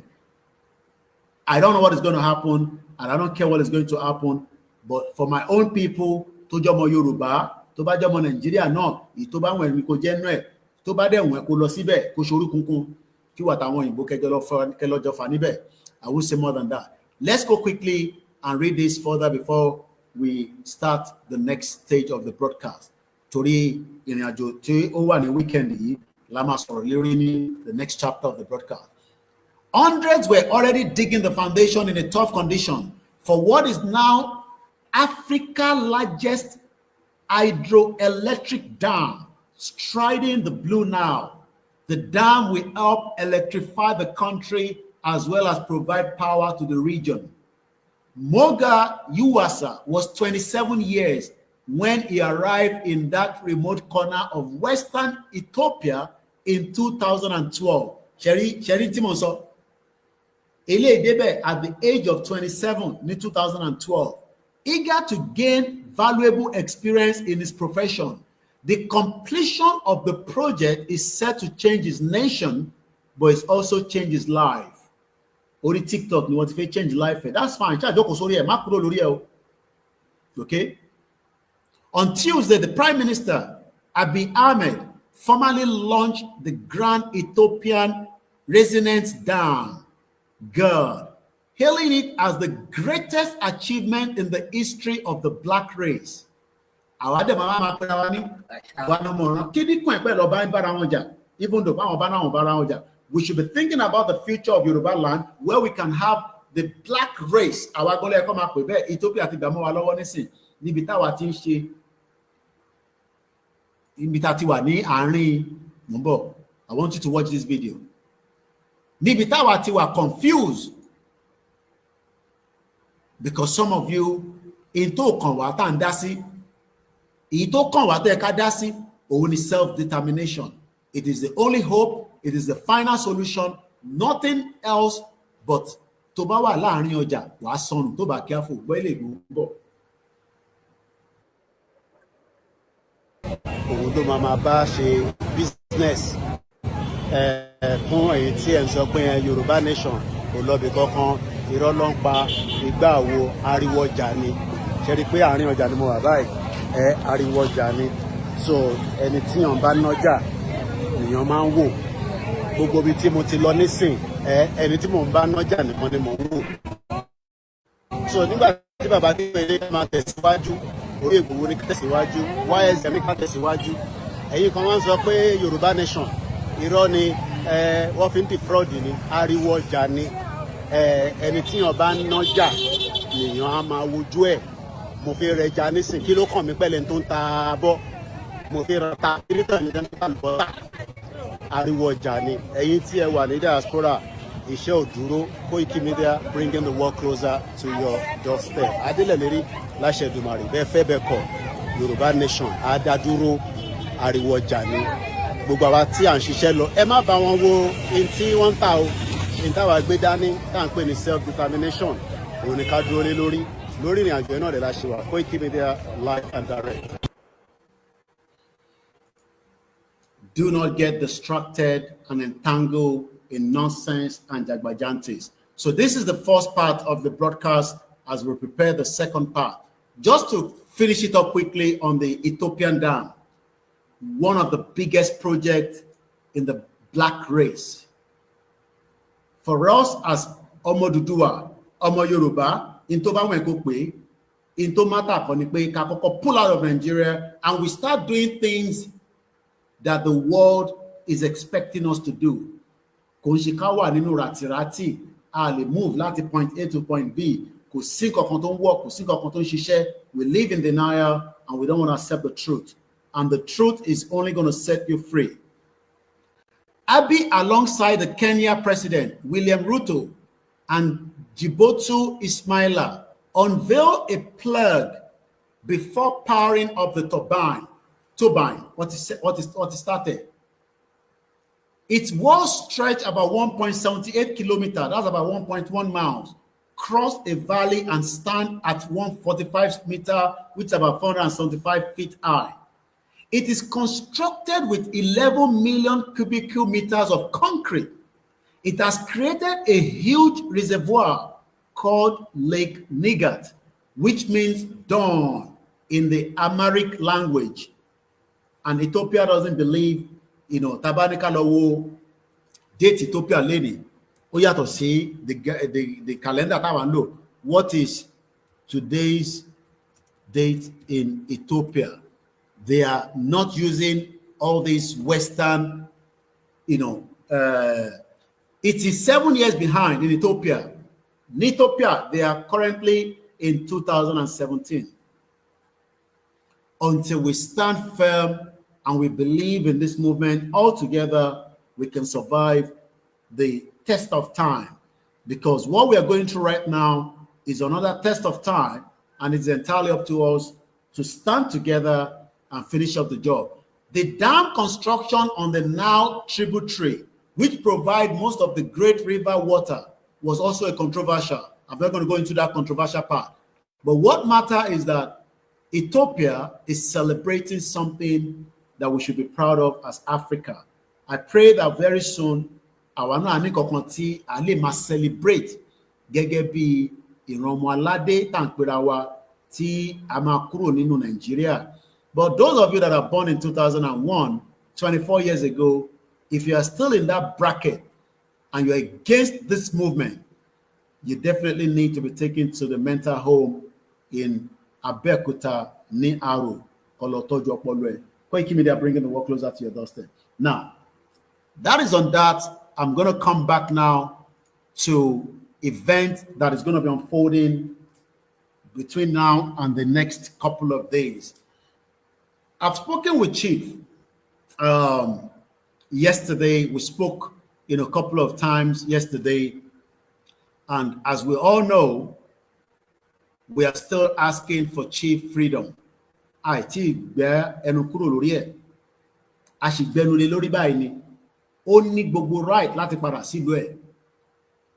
He has no reason to be living in exile, and that means work is still in progress. As we are going to be heading out again from this weekend, Chief has given us the information that we need to give with you. Fẹ́yìntì ẹ fẹ́ gbọ́ wa nísìn àtẹ̀yìntẹ́ tó máa gbọ́ wa nígbà tá a bá parí ètò. From Saturday, the 13th of September, lágbára àwọn tó ní gbogbo ilẹ̀ Oòduà, àwọn tó ní ilẹ̀ Yorùbá, àwọn alálẹ̀, we will be heading out as we have done in our visitation before. We have visited 17 urbans, including 2 that are very important. Aláàfin, His Imperial Majesty and Ooni of Ife, and we have been all the way even to Bobe. Akí gbogbo àwọn ará Bobe tí a lọ bá ṣe ayẹyẹ ní ìjọ Sunday, the 7th of September, fún ọdún eégún tó ṣe lọ́hùn. A máa ṣọ̀pọ̀lọpọ̀ ẹ̀ láyé. Ọdún náà a máa mú èso rere wá o. Ìlú ò ní dàrú nílùú Benin Republic. Ilẹ̀ Yorùbá náà ò ní dàrú o, láti Ọ̀yọ́ títí dé Ilé-Ifẹ̀ lọ sí gbogbo gbèríko Èkìtì, Abẹ́òkúta, Ìjẹ̀bú-Òde. Gẹ́gẹ́ bí a ti ṣe mọ̀, ní jẹ́ agbẹnusọ fún bàbá wa Olóyè Ìgbòho. He has given me the privilege to announce again that àwọn bá wa tí wọ́n wà ní gbogbo Ìgangan. The last one we went to Ìbàràpá, which is Ìbàràpá Méjèèjì. This time around, we're heading towards Ìgangan, Ìsẹ́yìn, and all those areas. And I hope that many of you would also be able to make it. I understand it's expensive. Into why expensive to go out, especially when the petrol is 900 naira per liter. Could a senior Jotokiri, even our no, we're still going to ask you to support us so that we can prepare the team, because Koikimedia is for the Yoruba people, the Oduduwa people, the YSDM, but it's also a media working fully for Igboho, as you all know. That means our staff will allow to travel ahead of Igboho in wherever he's traveling to prepare the ground, and also all other media. So we will need your assistance to be able to make it to Igboho and the areas from tomorrow. Found staff will don't travel. Now, there are a few places that we're going to be going. 2 has already been confirmed to me. There will be more as we go along, but the most important thing is saying, Nibogongon is saying. Many of us don't know these areas. We just hear it.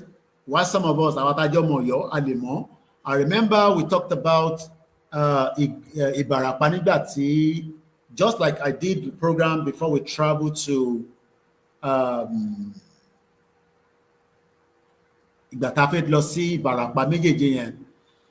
And it was a good thing that I traveled down there to witness it myself, because in about calorie Google is different from what you see in reality. Mo kí gbogbo àwọn ọba wa tí adọ́dọ̀ wọn ní ayé tẹ̀ Ibarapa Central, Ibarapa East, Irua. These are beautiful places that needs to be converted as quickly as possible to a city of their own.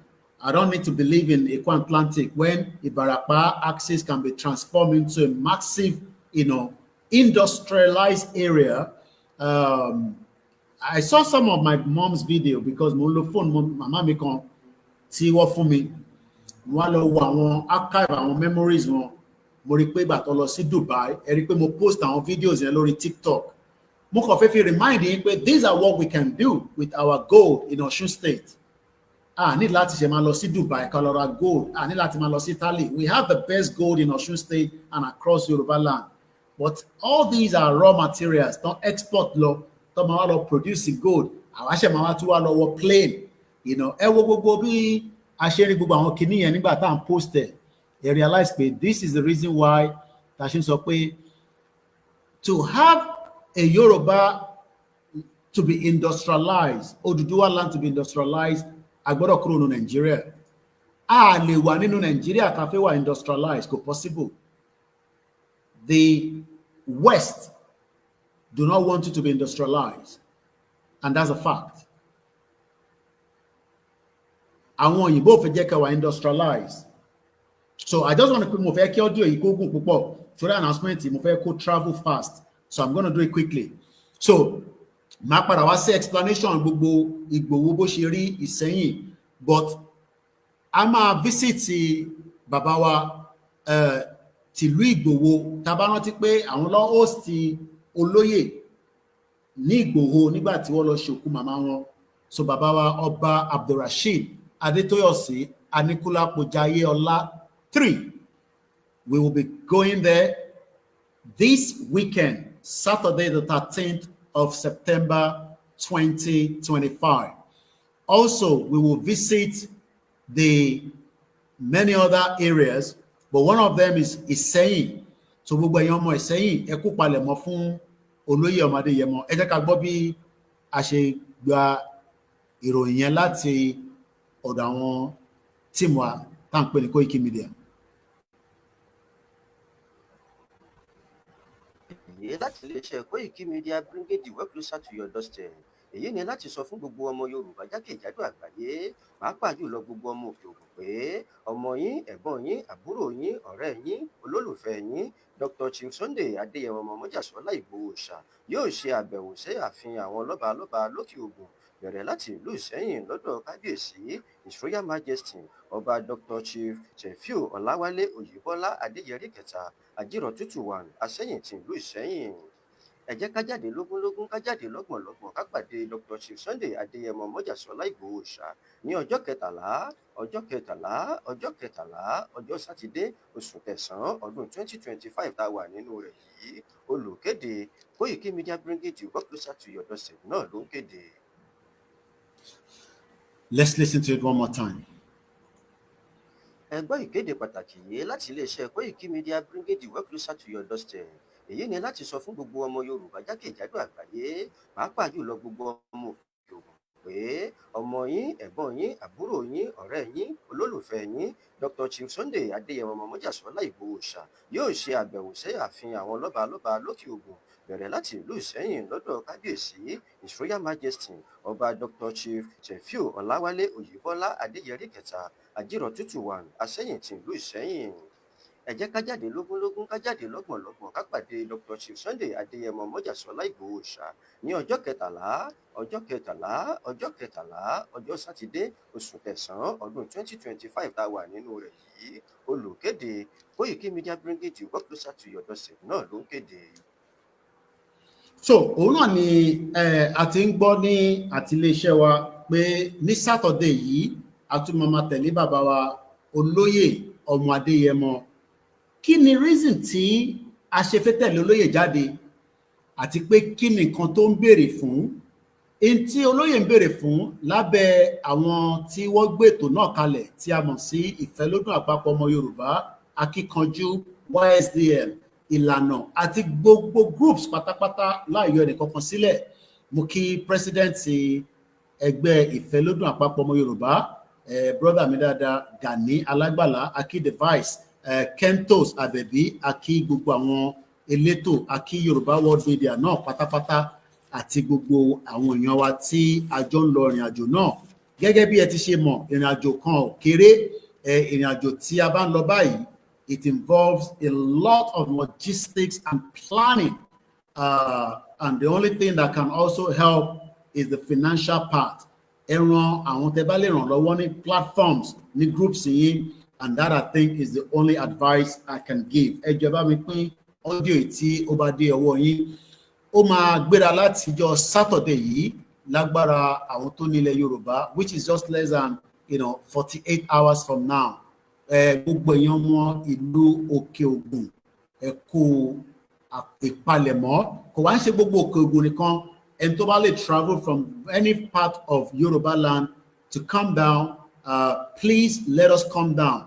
Kí a tún lọ sọ fún àwọn ọba wa, a ti lọ sọ fún àwọn ọba wa, but we will continue to move as much as we can to go around and still inform the others about why Igboho needs to get his freedom back.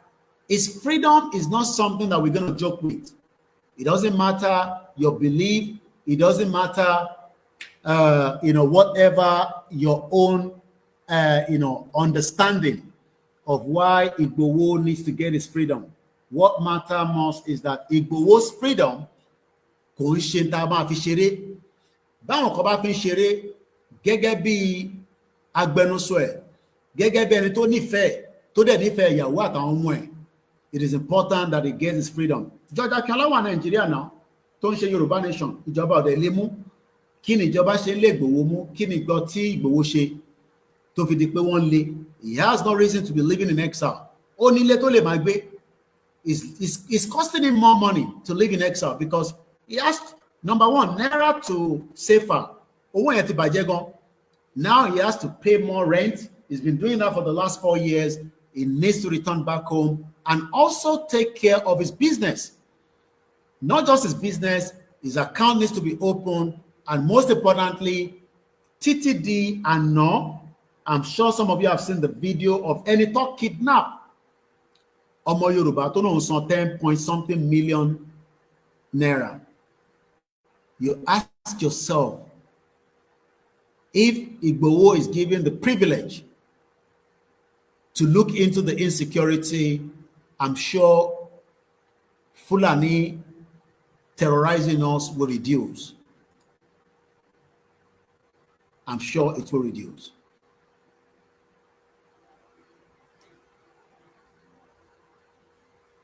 It will all reduce. And I'm sure some of you understand it will reduce. Even tí gbogbo wọn bá sá lọ tán, it will reduce. So let's listen to why Igboho needs to get his freedom quickly. 27th of July 2025. A tún fi àsìkò yìí a fi ń rọ gbogbo àwọn ọba ilẹ̀ Yorùbá àti gbogbo àwọn tó jẹ́ àgbàlagbà ilẹ̀ Yorùbá pé kí ni bàbá wa Dr. Chief Sunday Adéyẹmọ Ìgbòho, kí ni ẹ̀ṣẹ̀ wọn tó fi di pé wọ́n lé wọn sí ẹ̀yìn odi.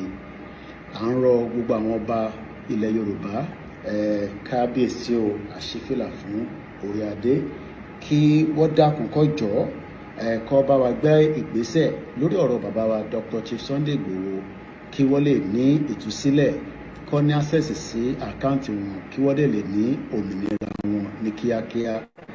Nítorí pé in tí bàbá wa Ìgbòho ń béèrè fún kò ju pé kí ilẹ̀ Yorùbá, kí ààbò kó wà lórí ẹ̀, kí gbogbo nǹkan, kí ọ̀pọ̀lọpọ̀ àwọn tí wọ́n rẹ̀ àǹfààní àti lọ sóko kó lè lọ sóko, tí a ṣe bí pé kí ni ẹ̀ṣẹ̀ bàbá wa Dr.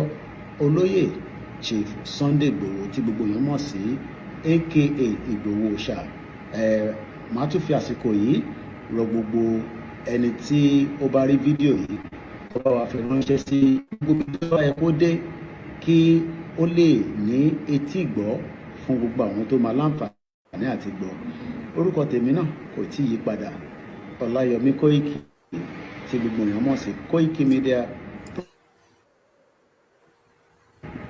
tó òun náà ni a ti gbọ́ nípa ìdí tí a ṣe ń béèrè fún freedom for Igboho, and Igboho will get his freedom, and like we said, it will not just be traveling only to Okeogun. There will still be some other, but for now, Okeogun is the next phase of the visitation. We've been to a few places. Okeogun will be where Igboho will be heading to from Saturday, and we pray, for journey mercy as usual. Gbogbo ẹni tó bá ní àní dé, gbogbo yín náà ni àní dé bá tẹ́lẹ̀.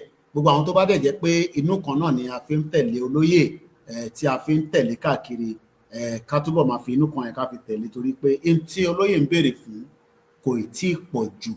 In tí ó dẹ̀ ń béèrè fún, right to self-determination is not a crime. So we pray that our visit to Okeogun will be one out of the many that would also be a fantastic one. Koikimedia bringing the work closer to your doorstep. Now, as we go back to the program, but before we do that, let me appreciate those of you that have already been on the thread with us, Lataro, in the last 2 hours precisely. Moki Egbomi triple DRS, Otojo Meta Moki Mofitoto Mofiki, Obeledumara Jeki, Atubo Mari, Pepe, Gbogbo akoko jomadele leri ni, ẹ bá mi kí Honorable Ṣẹ́gun ní gbogbo Manchester lọ́hùn. Fún èyí tí ẹ bá fẹ́ support platform wa fún trip tàbí lọ yìí, èyí náà ni ẹni Koikimedia, èyí náà lẹ́nu àwọn staff tí wọ́n fi ń lọ ṣiṣẹ́ tí wọ́n lọ ń ṣe. Without you, there's no Koikimedia. We pray that you would also support us so that the team, Motiba team leader Sọ̀rọ̀ lálẹ́, I told him that we will raise money tonight so that we can be able to disburse the money tomorrow, hopefully, so that they can travel ahead of Igboho going into Okeogun. These are long journey, and that's why my team always travel one day ahead of Chief, so that Carlo prepare ground from the media perspective. We pray for all the security that will be traveling with us. We pray for those that will be expecting our arrival as well. So if you need to support us, also remember that these are specifically said for Koikimedia team or Koikimedia organization, and it is voluntary, it is not compulsory. But for intention, we are very grateful. If you need any of our details to put that donation, we need it so that we can be able to disburse it to the staff tomorrow. We're traveling with quite a number of staff again tomorrow because of the event that I've been told is going to be massive. So we're adding extra to what we have done. I think the last one, we didn't take many staff, but this time around, we're taking as many of our staff, and they'll have to check into the hotel. It's quite a lot of expensive. It's a lot of logistics for me, and without funding, it will be very, very difficult. If otherwise, there's no point.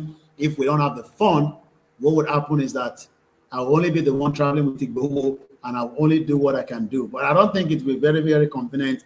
I know it's a lot to do. For now, it is the only way we can seek freedom for Igboho as we continue to also demand our right to self-determination. All method and ways to contribute is always on the screen.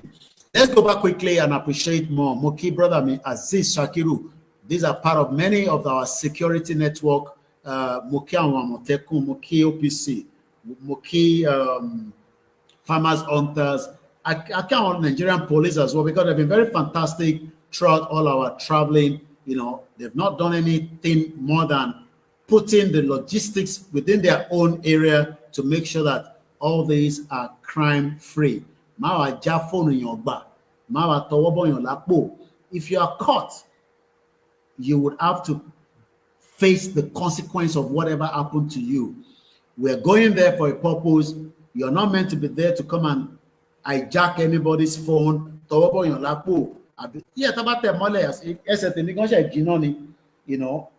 of the time we travel like that. I've had slight injury in my legs, but I do prefer long quick. Anything big, cut your mole. Mawa die jasile ni be. Ogun to niyen o le gbe sara, but won ni ko wa fi na you. Yes, and to ni Bible le Bible le dani ko gbe Quran dani. We're not going there to fight. We're going there for a purpose. I know everybody is always eager to see Igboho, but kò ṣe gbogbo náà la máa ní access láti wà níbẹ̀. And listen to all these instructions. It's for your own benefit. Especially, we are moving with a lot of security. So Tobani can move segbe. At some point, every picture, that's all you can do anyway. So, but the fact that some of you don't listen is where there's a lot of tense. Anybody.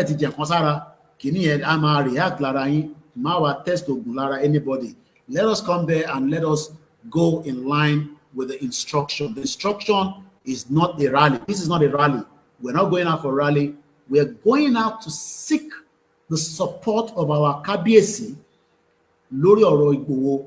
And as we know, Okeogun is another area that also has been in a lot of problem with the insecurity. So traveling there is another, fantastic way for the people to appreciate what Igboho has done, in his own vicinity in Igboho. I remember I traveled with Tim down there in 2021. It's an opportunity that I'm looking forward to.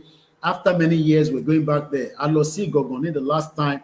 All these are areas that I have traveled in 2021. Some of them we never expose it for security reason in 2021, but traveling again this time around is one out of many. Mokiyawa Comfort Ologunja. One if France lifeline has been blocked in Africa. When I say that there's going to be a war, I have proven it now that papers in the UK are saying the same thing. France is preparing for war. UK is preparing for war. Taba monitor news to London wiki initially Friday. Poland is where Russia do drones so down Ogbano airspace one kọjá. Àwọn drone tí Russia now on do. Àwọn NATO. This is the first time that the NATO is attacking the Russia drones. We don't know what can happen. The world is so fragile. There can be another explosion of war between Russia and then Poland to activate in Tonkweni. I want to say how it was said in the Poland. What activate NATO support? Article something. Let's go to Washington Post quickly. Because when we sit here, you are not here just to hear about Yoruba Nation. I tell you what is happening around the world so that Nigeria it's entirely up to you to say that. I know that anytime because I know what can happen. The world is so tense. We are living in a very, very tense world today, and a lot of things can happen, simultaneously. So NATO is now supporting Poland because Poland is part of NATO as a country. What he activate Article 4, I think it's Article 4. I'm going to read it out now. The Washington Post. Okay. You see, nothing is free. I only can work a paper one for $5 because it's Washington Post. So let's go back and pick it from another source. Okay, Carlos say New York Times. I hope that one is free. Poland has invoked NATO Article 4. What comes next? Article 4 allows, okay, free. You see, nothing is free in this world. Paper BG, New York Times at a Washington Post. Okay, only if I can email me, see, I can read it from another source that is not going to give me all this stress. So let me just go and read it from somewhere else. I can see Euro News. Tabada wo Poland lane anything. Kin population. So I mean we have the population, to become a country, but many of you might not understand what a country is all about. So the population of Poland as at today is 36 million. Mokilati Austin, Eshegani, US. Last year, population one is not even up to Bugbawa Yoruba, Abawa Modudua. 36.55 million in Poland. So now one need the other European countries, Latvia, to that one, Russia or Tobe. Russia máa ṣe wọ́n léṣe. But now that they have other European countries, as a member of the European country, you know, I don't know what can happen, but I hope that there will not be war. We pray for peace in every part of the globe. But if you think about it, peace, is as simple as that. So, what do we know so far? Poland activate NATO Article 4 to consult allies after Russian drone incursion. Polish authorities have recorded and tracked 19 crossings into Polish airspace by the Russian drone.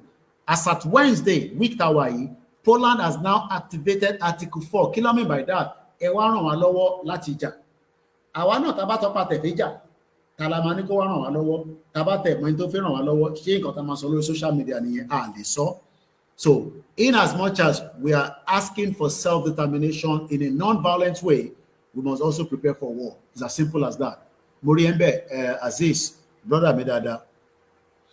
So I just wanted to show you this so that you can know that there is problem around the world. Problem.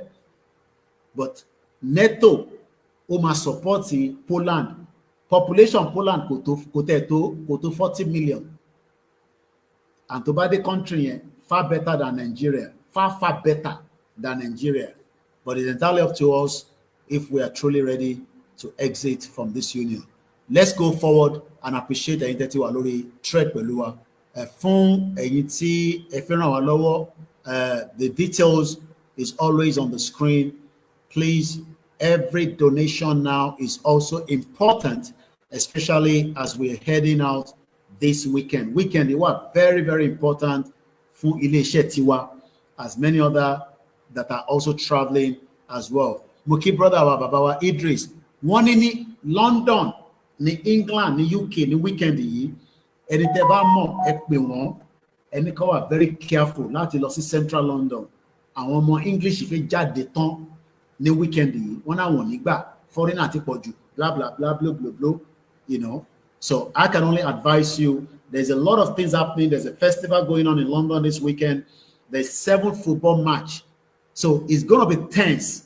Tó bá dẹ̀ ti mọ̀ tí yó àwọn ará football pẹ̀lú àwọn tó ń ṣe protest. Ẹ̀dẹ̀ mọ̀ pé àwọn tó lọ́wọ́ football tó pọ̀ jù náà English ni wọ́n.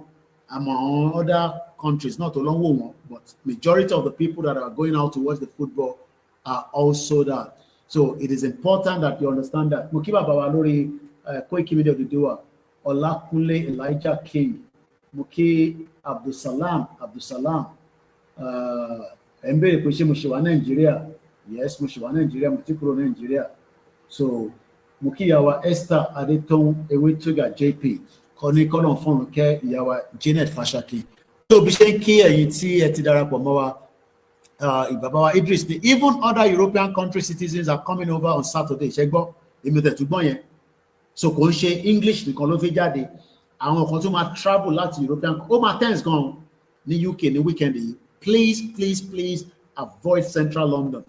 Má lọ wòran, because we know what they can do. Even though ọlọ́pàá máa pọ̀ náà, we know what can happen, but for your own safety, stay away from Central London.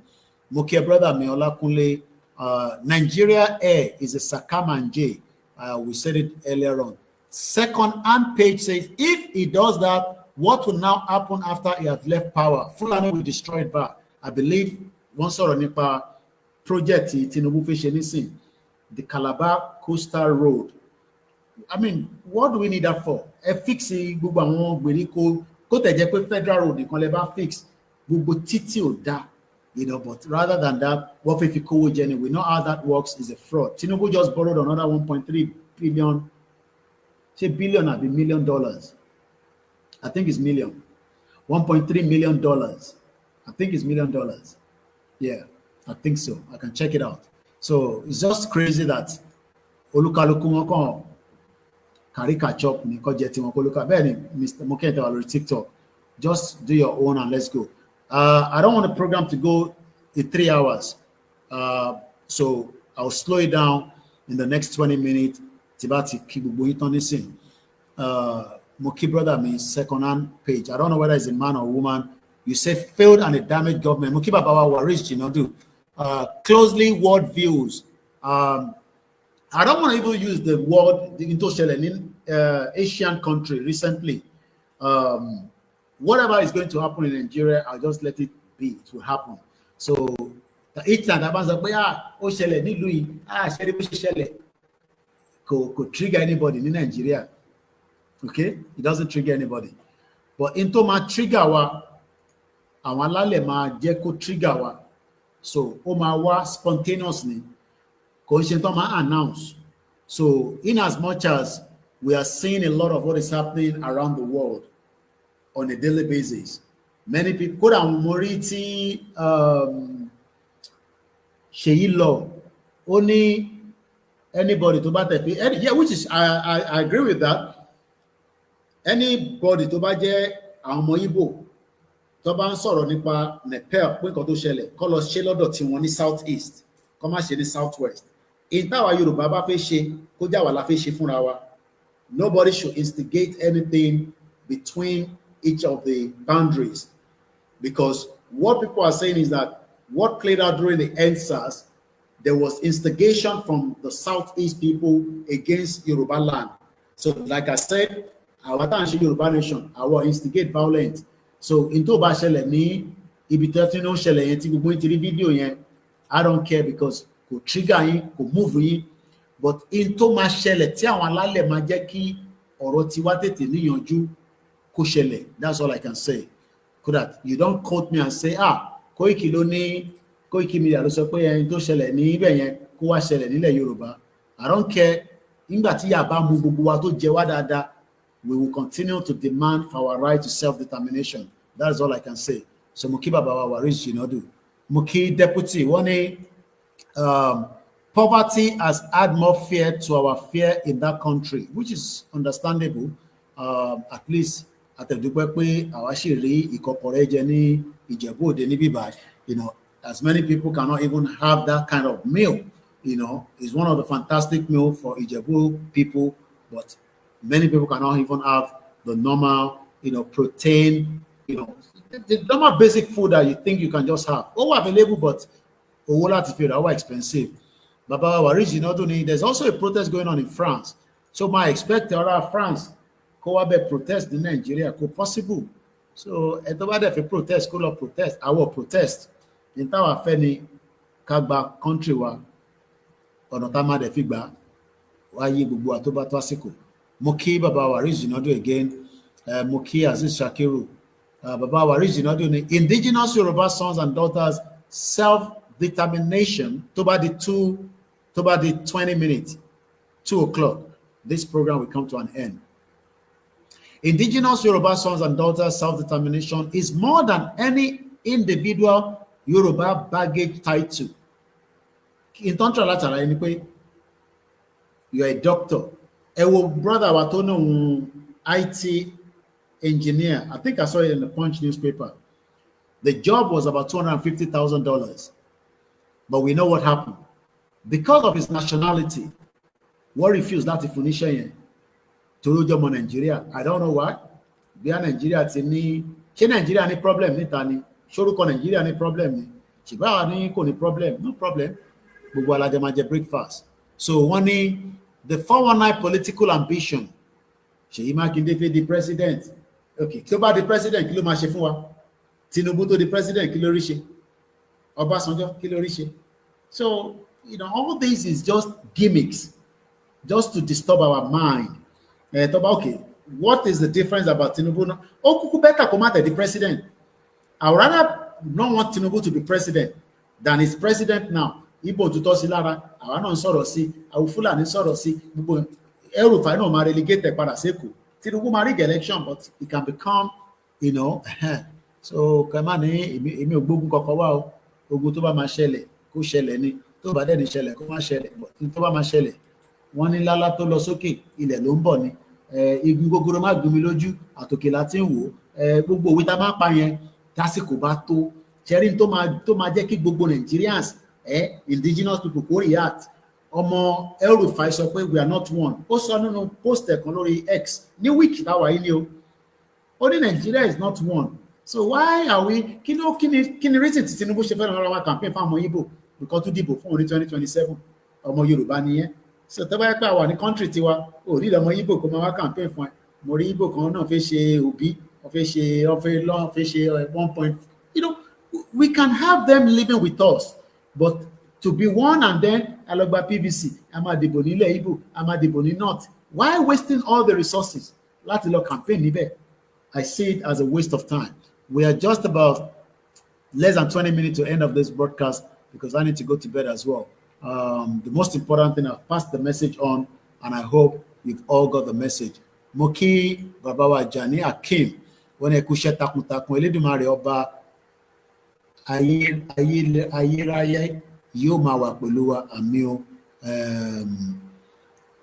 Ẹ tún sọ pé ẹ kú ọjọ́ mẹ́ta. Bẹ́ẹ̀ ni, I've been busy. I have my own family to look after as well, just as many of you have your own family to look after as well. So traveling is not easy, you know, to be away from the family.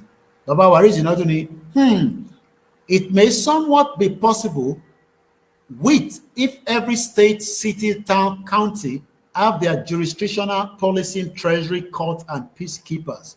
About America, law kan lò ní New York, kan lò ní Texas. Ẹlòmíì fẹ́ lọ gbé ní New York torí òfin tó wà níbẹ̀, ẹlòmíì ò fẹ́ gbé níbẹ̀, a lọ gbé ní California.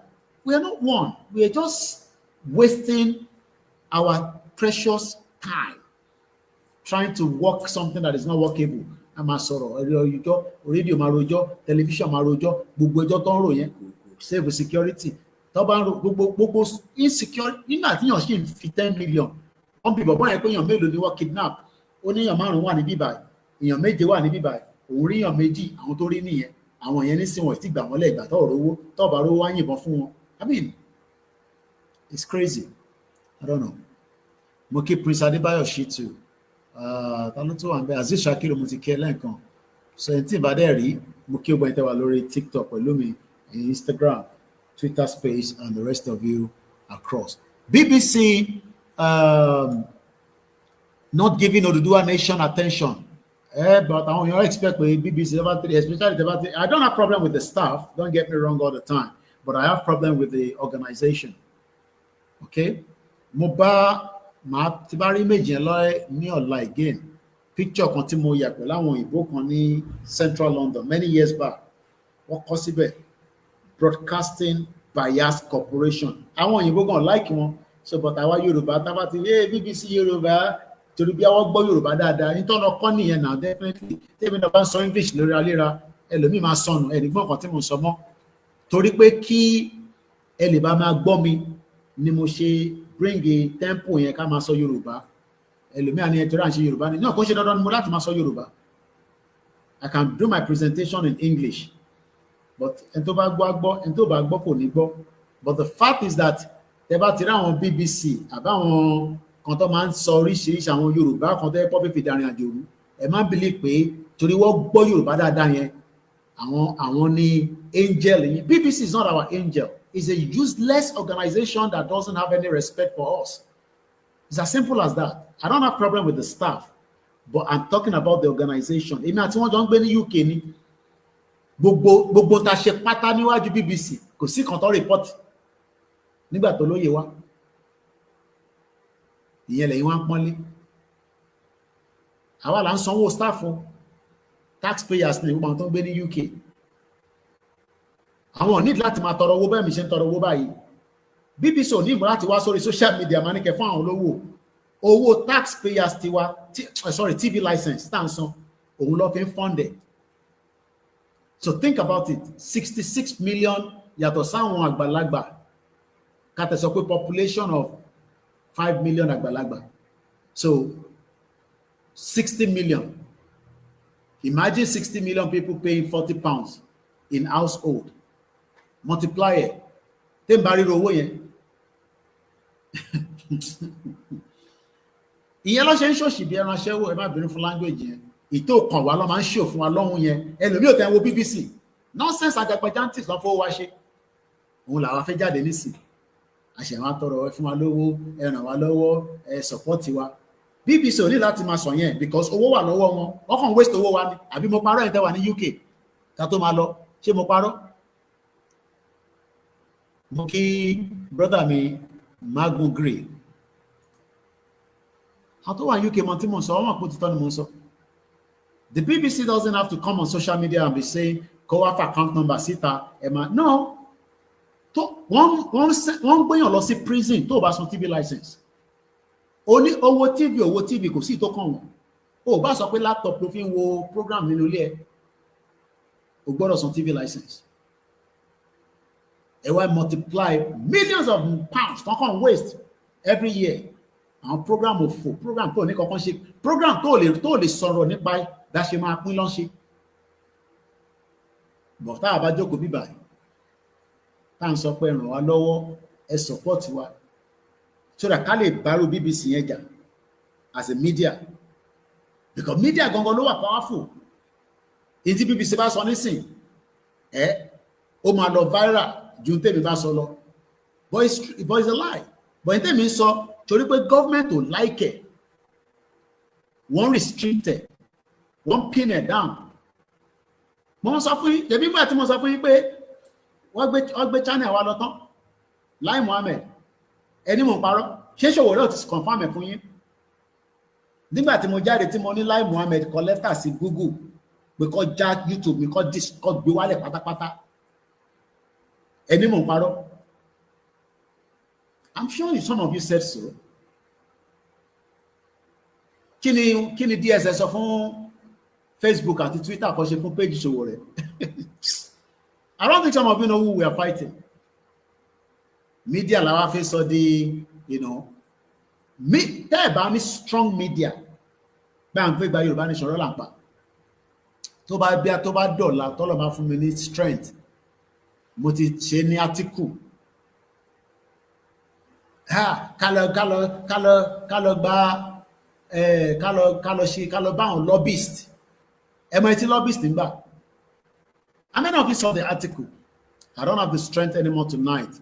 I'll leave that till another day. Tí ìbálẹ̀ ṣe lọ́la, bí a tàbá dé láti Òkè Ògùn máa wá ṣe program yẹn. Lobbyist ní America, bọ̀bọ̀ yẹn ń gba $1.8 million per year. Ìlú wo ló san fún? India, ìlú ní India no. New Delhi is a country. But wọ́n sì ń lobby ní America. Kí ni wọ́n lobby fún? Tó bá produce nǹkan tó bá rí ta ló fẹ́ ọmọ akó jẹ ní.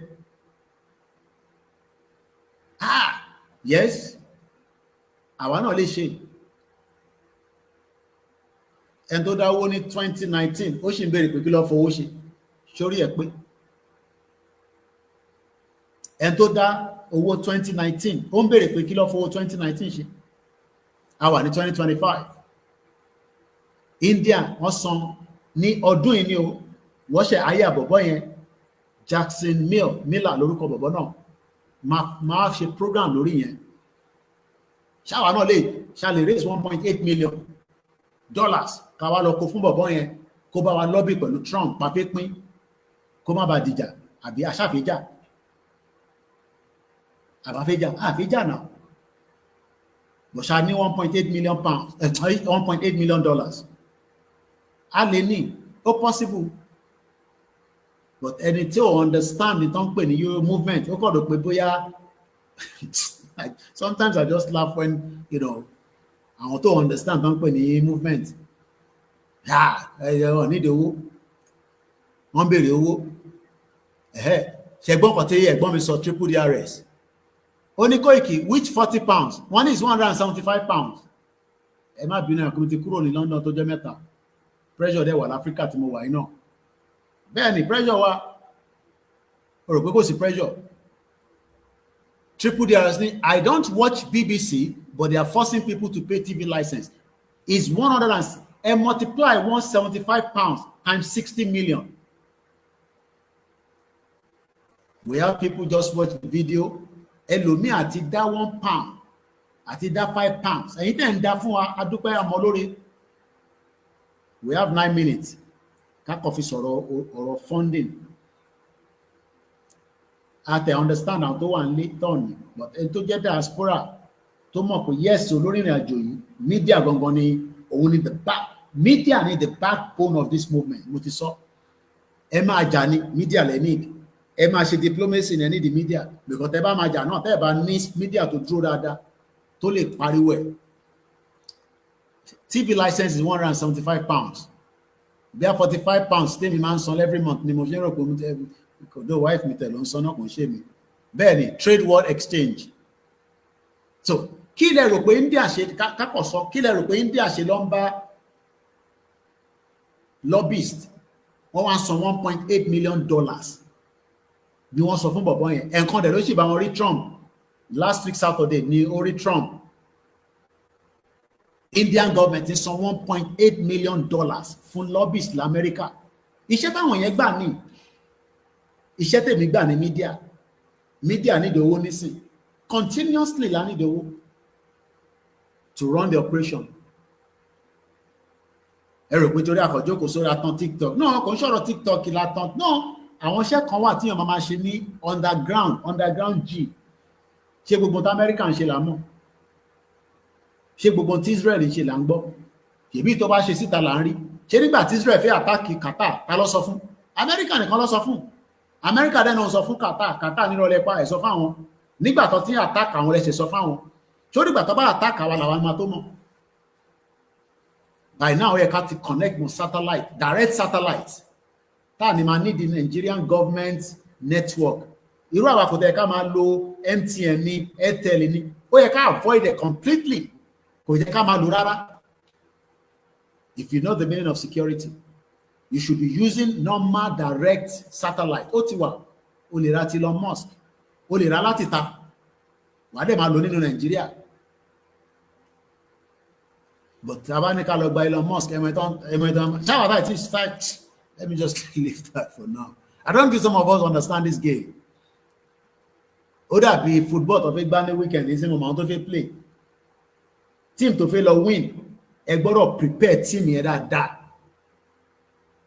Àkókò ẹ̀ pé team bá mi nísìn àmọ́ Manchester ọkàn lose lẹ́nu ọjọ́ mẹ́ta yìí wọ́n jẹ́ kí chief were excited dáadáa. But láyé Alex Ferguson tó bá ó kọ̀tẹ̀ kọ́kọ́ rí tó ń jẹ chewing gum yẹn tọkọtọkọtọkọ bá ẹ̀rọ máa bẹ̀ ó ti fi fear àwa ló yẹ kí gọ́ọ̀mẹ̀ntì máa bẹ̀rù bó jẹ́ pé àwa máa bẹ̀rù gọ́ọ̀mẹ̀ntì àwa sì máa bẹ̀rù gọ́ọ̀mẹ̀ntì mídíà táwọn ọgbọ́dọ̀ máa bẹ̀rù gọ́ọ̀mẹ̀ntì mo ní Lai Muhammed wọ́n ní kó take down gbogbo YouTube channel mi ṣèbí yẹn lọ ṣe sanwó fún wa lórí YouTube wa Koikimedia with about 52,000 followers àwọn yẹn wá sọ pé no pé kò possible màá fi ìtókù sílẹ̀ fọjọ́ iwájú bàbá burúkú yẹn bàbá ọ̀fun yẹn tó ní kú sí gbáṣọ ẹwà Lai Muhammed yẹn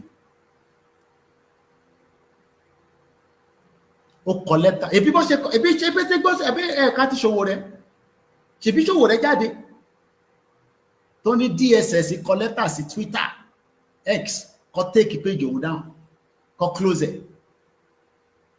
That's exactly what they did to me nígbà àwọn Buhari but ẹ má worry èyí tó máa lé gbogbo aléré ó súnmọ́ bọ̀ díẹ̀díẹ̀ ni bí àṣà aṣòwò rẹ̀ ó nígbà tó wá máa bẹ̀rẹ̀ wàhálà yẹn wọ́n ní tẹlifáìsẹ̀ ṣẹlẹ̀ tó máa tẹlifáìsẹ̀ ó lè má jẹ́ Koikimedia ẹ lọ wo bọ̀bọ̀ kan ní ìtó ṣẹ̀ṣẹlẹ̀ nánà Asia yẹn ó ń káàkiri bí ẹṣọ níwòlímọ̀ ní o àti fẹ́ parí program I have just 5 minutes ẹ lọ wo fídíò bọ̀bọ̀ yẹn gbogbo fídíò tó ti ń ṣe láyé ẹ̀ kò rí 5 million views ni gbogbo fídíò tó dẹ̀ record was 23 minutes he saw it as it's happening mo fẹ́ promote yẹn ẹ̀ tó bá ti mọ̀ ìlú tí mò ń sọ by now á jẹ́ pé èèyàn sí láyé nìyẹn ìlú mi lẹ́yìn wà ẹ̀ mọ̀ tó ń ṣẹlẹ̀ lágbàáyé because by now you should know what is happening around the world tẹ́ bá ń follow page mi dáadáa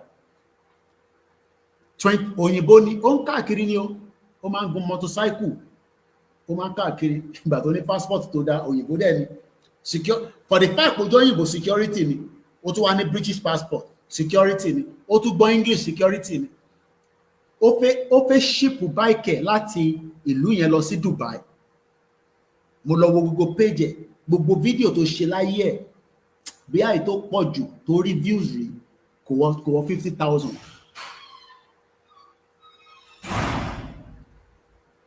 ó wá lucky ó wá wà nínú ibi tí gbàásgbòs ti ń ṣẹlẹ̀ gbàásgbòs gidi mo ní sọrúkọ ìlú náà tẹ́ẹ̀ bá ti mọ̀ ìlú tí mò ń sọ àwọ̀ promote violence ní bíbá fídíò bàbá yẹn ti wà ní 5 million views ó report ẹ̀ bó ṣe ń ṣẹlẹ̀ live and direct.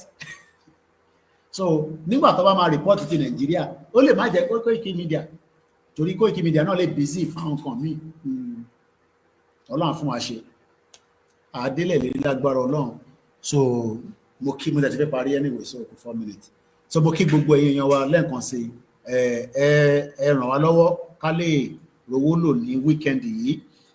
Gbogbo ẹ̀yin tí Ọlọ́run máa ń fún yín ní ẹ̀mí pé tí Koiki bá ti jáde báyìí torí iṣẹ́ la fi lọ ṣe kò ń ṣeré. Àwọn ọmọ tó ń lọ náà ọmọ àfilé sílẹ̀ ni, àwọn tó níyàwó nínú wọn, àwọn tó dẹ̀ níyàwó ká lè ṣe kíni kí a lè kó wọn jọ kó lè tètè bẹ̀rẹ̀ sí travel látọ̀la. Èyí tó ń bọ̀ látèkìtì, èyí tó máa travel látòǹdó, ọ̀nà yẹn jìn gan, so wọ́n gbọ́dọ̀ wá sísàlẹ̀ wọ́n lè travel ní the same day. So mo kí bàbá Ìdòwú Matthew mo rí látẹ̀kan, mo rí kọ́mẹ́ǹtì bọ̀ mo padà torí mọ́. So bó ṣe jẹ́ ní ẹjọ́ Kẹ́kẹ́ Okus mo kí ẹ. So ẹjọ́ gbogbo tí ẹ bá ní láti fi ràn wá lọ́wọ́ as we heading out, we need nothing less than give and take. Ká tẹ̀sọ́ pé a bá ní 1 million kò tó a manager. So látàlẹ́ ẹ bá wa contribute, ẹ̀yin tẹ́ bá wo program wa ẹ fi owó s'account wa kí a lè rówó yẹn lò ní ọ̀la káwọn ọmọ ilé travel ní ọ̀sán ọ̀la lágbára Ọlọ́run kí gbogbo ẹ̀ lè ṣe kíni kó lè ṣe yànmùyàn fẹ́yìn tẹ́ wà ní diaspora kí ẹ lè tún rí wa wò dáadáa láti ilé iṣẹ́ wa. Mo kí gbogbo ẹ̀yin tí ẹ máa pàdé wa ní Ìsẹ́yìn. Olóyè Adéyẹmọ ó máa yọ sí Òkè Ògùn pẹ̀lú Koikimedia live and direct. So ẹ̀yin tẹ́ wá ní àdúrà lọ́wọ́ ẹ bá wa fi àdúrà, Christian yín ni ẹ bá wa ṣàdúrà, Mùsùlùmí ni yín ni ẹ bá wa ṣàdúrà, babaláwo ni ẹ bá wa ṣàdúrà. Wọ́n ní àdúrà ló ń gbà kíní kan kì í ṣe kíní kan. So a máa lọ a máa bọ̀ ni. Gbogbo ẹni tó bá wá sọ pé bá ṣe ń lọ yẹn ń bí yín nínú Ògún lákàyé o ìyẹn lèmi máa pè sí yín. Ògún lákàyé ni Ògún ni máa rán sí yín. Ògún lákàyé Ògún la máa bẹ̀.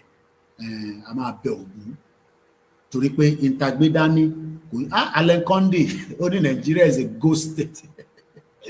Brother mi dáadáa kò like Nigeria báyìí. Anyway, I gotta go now so that Katulo relax because we have a long weekend and I need every energy. I'll try to be out tomorrow myself, but Tibada de Lola is just going to be for fundraising for the platform, even if it's just for 1 hour. But please let us support.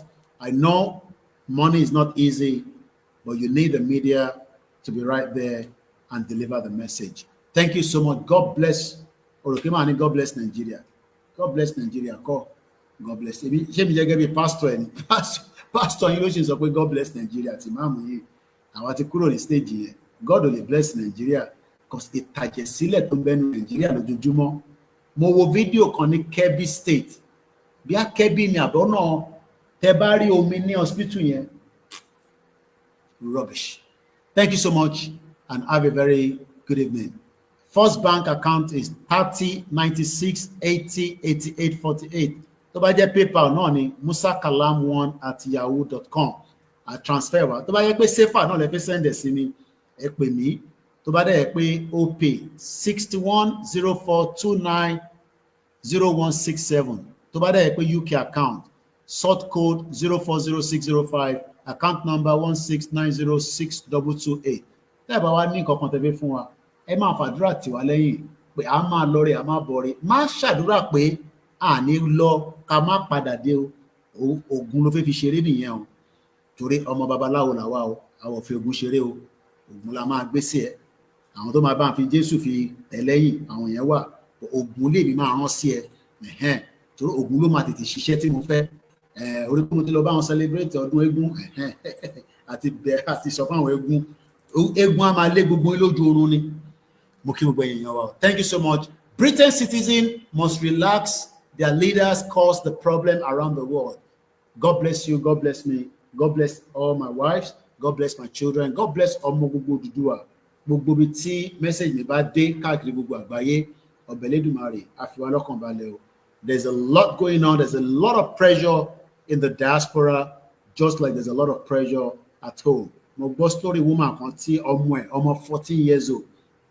òun ló ṣàkóbá fún ìyá yẹn ní London, wọ́n ti gbaṣẹ́ lọ́wọ́ ìyá yẹn nísìn, ó parọ́ mọ́ ìyá ẹ̀, ọmọ bíbí inú ẹ̀ ní o, mẹ́wàá ń ṣẹlẹ̀ o, tó bá rò pé tó wà lábroad, problem tó wà lábroad, ìyàtọ̀ kan ni pé wọ́n fresh lójú, kọ́lọ́n wà pẹ̀lú ìyá yẹn, ọmọ tó bí 14 years old, òun ló ṣàkóbá fún, ó parọ́ mọ́ títí dé ọ̀dọ̀ HMRC, mo rí rẹ̀ láyé mi, ọlọ́mọ yẹn ká bímọ òfò, tó bá tẹ̀ tí mọ̀ ni kó ti sọmọ yẹn, kó ti discharge ẹ̀, kọ́mọ yẹn máa bá tiẹ̀ lọ, tó bá yẹ pé ìlú tó da náà ni irú àwọn ọmọ yẹn wá ti kó wọn wá sí Nàìjíríà, àti Nàìjíríà ọ̀dà náà lẹ́lòmíì kó àwọn ọmọ wá kó wọn wá náà, oríṣiríṣi ló ń ṣẹlẹ̀. Káà ní máa rí jù bẹ́ẹ̀ lọ, ó dàárọ̀ ọ̀run ayọ̀ la máa sùn. Koiki Media, bringing the world closer to your doorstep. Love you all. Bye for now.